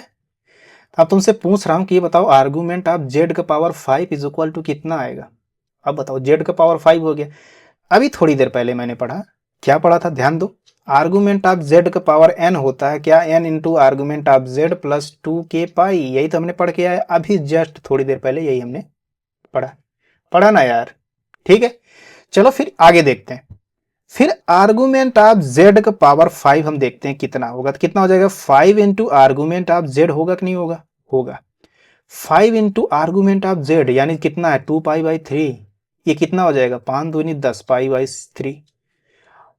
अब बताओ 10 पाई बाई 3 आ गया। अब 10 पाई बाई 3, ये टोटल एंगल कितना? पाई 180 बटे कुछ रख, 180 बटे पाई रखो, 3 से घटा रहा, लगभग ये 600 डिग्री का एंगल बना रहा है। समझ में आया? 600 डिग्री का एंगल बना रहा। अब कितनी बार घटाओगे भाई? अगर ये 2 पाई के बीच में अगर अपना काम करता होता तो हम 2 पाई से घटा के अपना काम कर लेते ना, इसको दिक्कत होता ना हमको दिक्कत होता। लेकिन ये तो मनमौजी, ये 360 डिग्री को इस पार कर गया। अब 360 डिग्री को पार कर गया तो ये तो पार कर गया, इसको तो घूमेगा, इसका कोई दिक्कत नहीं है। लेकिन सरदर्द हम लोगों को बढ़ा गया। अब हम क्या करेंगे? दो तरीके, या तो एक बार हम 2 पाई घटाएं, अगर 2 पाई घटाते ही अपने रेंज में आ गया तो वही अपना आंसर है, तुरंत वही आंसर लिख के भाग जाएंगे। अगर 2 पाई घटाने के बाद भी हम अपने रेंज में नहीं आ रहे, प्रिंसिपल आर्गूमेंट के रेंज में नहीं आ रहे, तो फिर हम 2 पाई और घटाएंगे, फिर देखेंगे हम आ गए हैं। अगर फिर हम वो देखेंगे उस रेंज में आ गए हैं तो कहेंगे हाँ हम पहुंच गए हैं, तो वही अपना आंसर लिख के आगे बढ़ लेंगे। अगर फिर नहीं पहुंचे हो, अगर इतना ज़्यादा बढ़ गया, बहुत ज़्यादा बढ़ गया, बहुत ज़्यादा बढ़ गया, तो फिर हम 2 पाई और घटाएंगे। कुल मिला के 2 पाई तब तक घटाएंगे जब तक हम अपने रेंज में आ नहीं जाएंगे। चलो फिर आगे बढ़ते हैं, फिर दिखाते हैं कैसे। 600 करीब है। अब इसके दो तरीके। पहला तरीका क्या है? फॉर प्रिंसिपल वैल्यू क्या करना पड़ेगा? या तो 10 पाई बाई 3 में से पहले 2 पाई घटाओ, कितना आ जाएगा? 4 पाई बाई 3। अब भी देखो ये पाई से ज्यादा है, अगर पाई से ज्यादा है तो एक बार फिर अगर ये देखो पाई से ज्यादा आ रहा है तो फिर एक बार क्या करोगे? फिर अगेन, मैं लिख देता हूं अगेन, क्या करना है? 4 पाई बाई 3 में से 2 पाई घटा दो, कितना आ जाएगा भाई? अब 3 2 6 माइनस 2 पाई बाई 3। देखो अब अपने रेंज में आ गया कि नहीं आ गया? आ गया। अब यही काम जो यहां पे ऐसे किया, इसी काम को हम सीधे ऐसे कर सकते थे कि नहीं, कि फॉर प्रिंसिपल वैल्यू या प्रिंसिपल आर्गुमेंट क्या कर सकते थे, 10π/3 आया है, इसी को सीधे 4π घटा दो, देखो कितना है -2π/3। तो 2π घटाते आओ, तब तक घटाते हो जब तक अपने रेंज में ना आ जाओ। यहां तक समझ में आया क्या? यहां तक समझ में आ गया तो फिर आगे बढ़ते हैं। एक 2-3 पॉइंट्स और हैं, नोट पॉइंट के टाइप से लिख सकते हो, या ऐसे बुलेट बना देता हूं। ये बुलेट नहीं है, ये गोला है। तो अगर ऐसा है कहीं लिखा रहे, क्या लिखा रहे, अगर mod Z1 + Z2 ऐसा कहीं लिखा रहे तो mod Z1 + mod Z2 के बराबर हो जाता है। ये आर्गुमेंट ऑफ Z1 बराबर आर्गुमेंट ऑफ Z2 के बराबर होता है। अगर ऐसा कहीं लिखा है mod Z1 + Z2 बराबर mod Z1 + mod Z2 लिखा है, तो इसका आर्गुमेंट Z1 का आर्गुमेंट Z2 के आर्गुमेंट के बराबर होता है। अगर ऐसा कहीं लिखा गया है, ये ऐसा कहीं लिखा गया है, तो इसके बराबर होता है। यहां तक समझ में आया क्या? चलो नेक्स्ट पॉइंट पे चलते हैं हम लोग। ये दूसरा पॉइंट क्या कह रहा है, अगर mod Z1 + Z2 अगर ये बराबर हो जाए mod Z1 - mod Z2, ठीक, ये किसके बराबर हो जाएगा, argument of Z1 - argument of Z2 के बराबर हो जाएगा, और ये किसके बराबर होगा, पाई के। अगर argument of Z1 - argument Z2 जो होगा, अगर पाई लिखा गया है, ये Z2 है भाई, अगर ये पाई लिखा गया है तो ये क्या हो जाता है, आर्गुमेंट mod Z1 + Z2 बराबर mod Z1 + mod Z2 के बराबर हो जाता है। फिर चलते हैं, आगे बढ़ते हैं हम लोग तीसरा पॉइंट पे। तीसरा पॉइंट क्या है, अगर mod Z1 - Z2 बराबर mod Z1 + Z2 अगर ये बराबर है, अगर ऐसा कुछ बराबर है तो ये इंप्लाई करेगा, क्या इंप्लाई करेगा, argument of Z1 - argument of Z2 ये किसके बराबर हो जाएगा, ±π/2। अगर ±π/2 अगर ऐसा कुछ दिख रहा है तो ये होगा Z1 - Z2 और बराबर होगा Z1 + Z2 के। अगर ऐसा कुछ है तो इसका मतलब क्या हुआ, Z1 का कॉन्जुगेट इंटू Z2 या Z1/Z2 आर प्योरली इमेजिनरी। ये क्या होगा, प्योरली इमेजिनरी होगा। नहीं समझ में आया? तो ये समझ में आया क्या, mod Z1 + mod Z2, अगर देखो mod Z1 + Z2 को लिखोगे, अगर mod Z1 + mod Z2 के बराबर आ रहा है तो आर्गुमेंट ऑफ Z1 बराबर आर्गुमेंट ऑफ Z2 हो जाता है। Z1 + Z2 अगर mod Z1 + mod Z2 के बराबर आ रहा है तो argument of Z1 - argument of Z2 = ये पाई आता है। ये यहाँ मैंने प्लस लिखा नहीं है, ये माइनस है, ये ध्यान देखना, ये प्लस नहीं है, ये माइनस है, ठीक है। फिर mod Z1 - Z2 = Z1 + Z2 आपस में बराबर होंगे, कब होंगे, जब इनके बीच का argument of Z1 - argument Z2 के बीच का एंगल ±π/2 हो। अगर ऐसा कुछ ये आर्गुमेंट अब इतना ±π/2 मिल रहा है तो Z1 का कॉन्जुगेट इंटू Z2 या Z1/Z2 ये क्या होगा, प्योरली इमेजिनरी होगा। नहीं समझ में आया?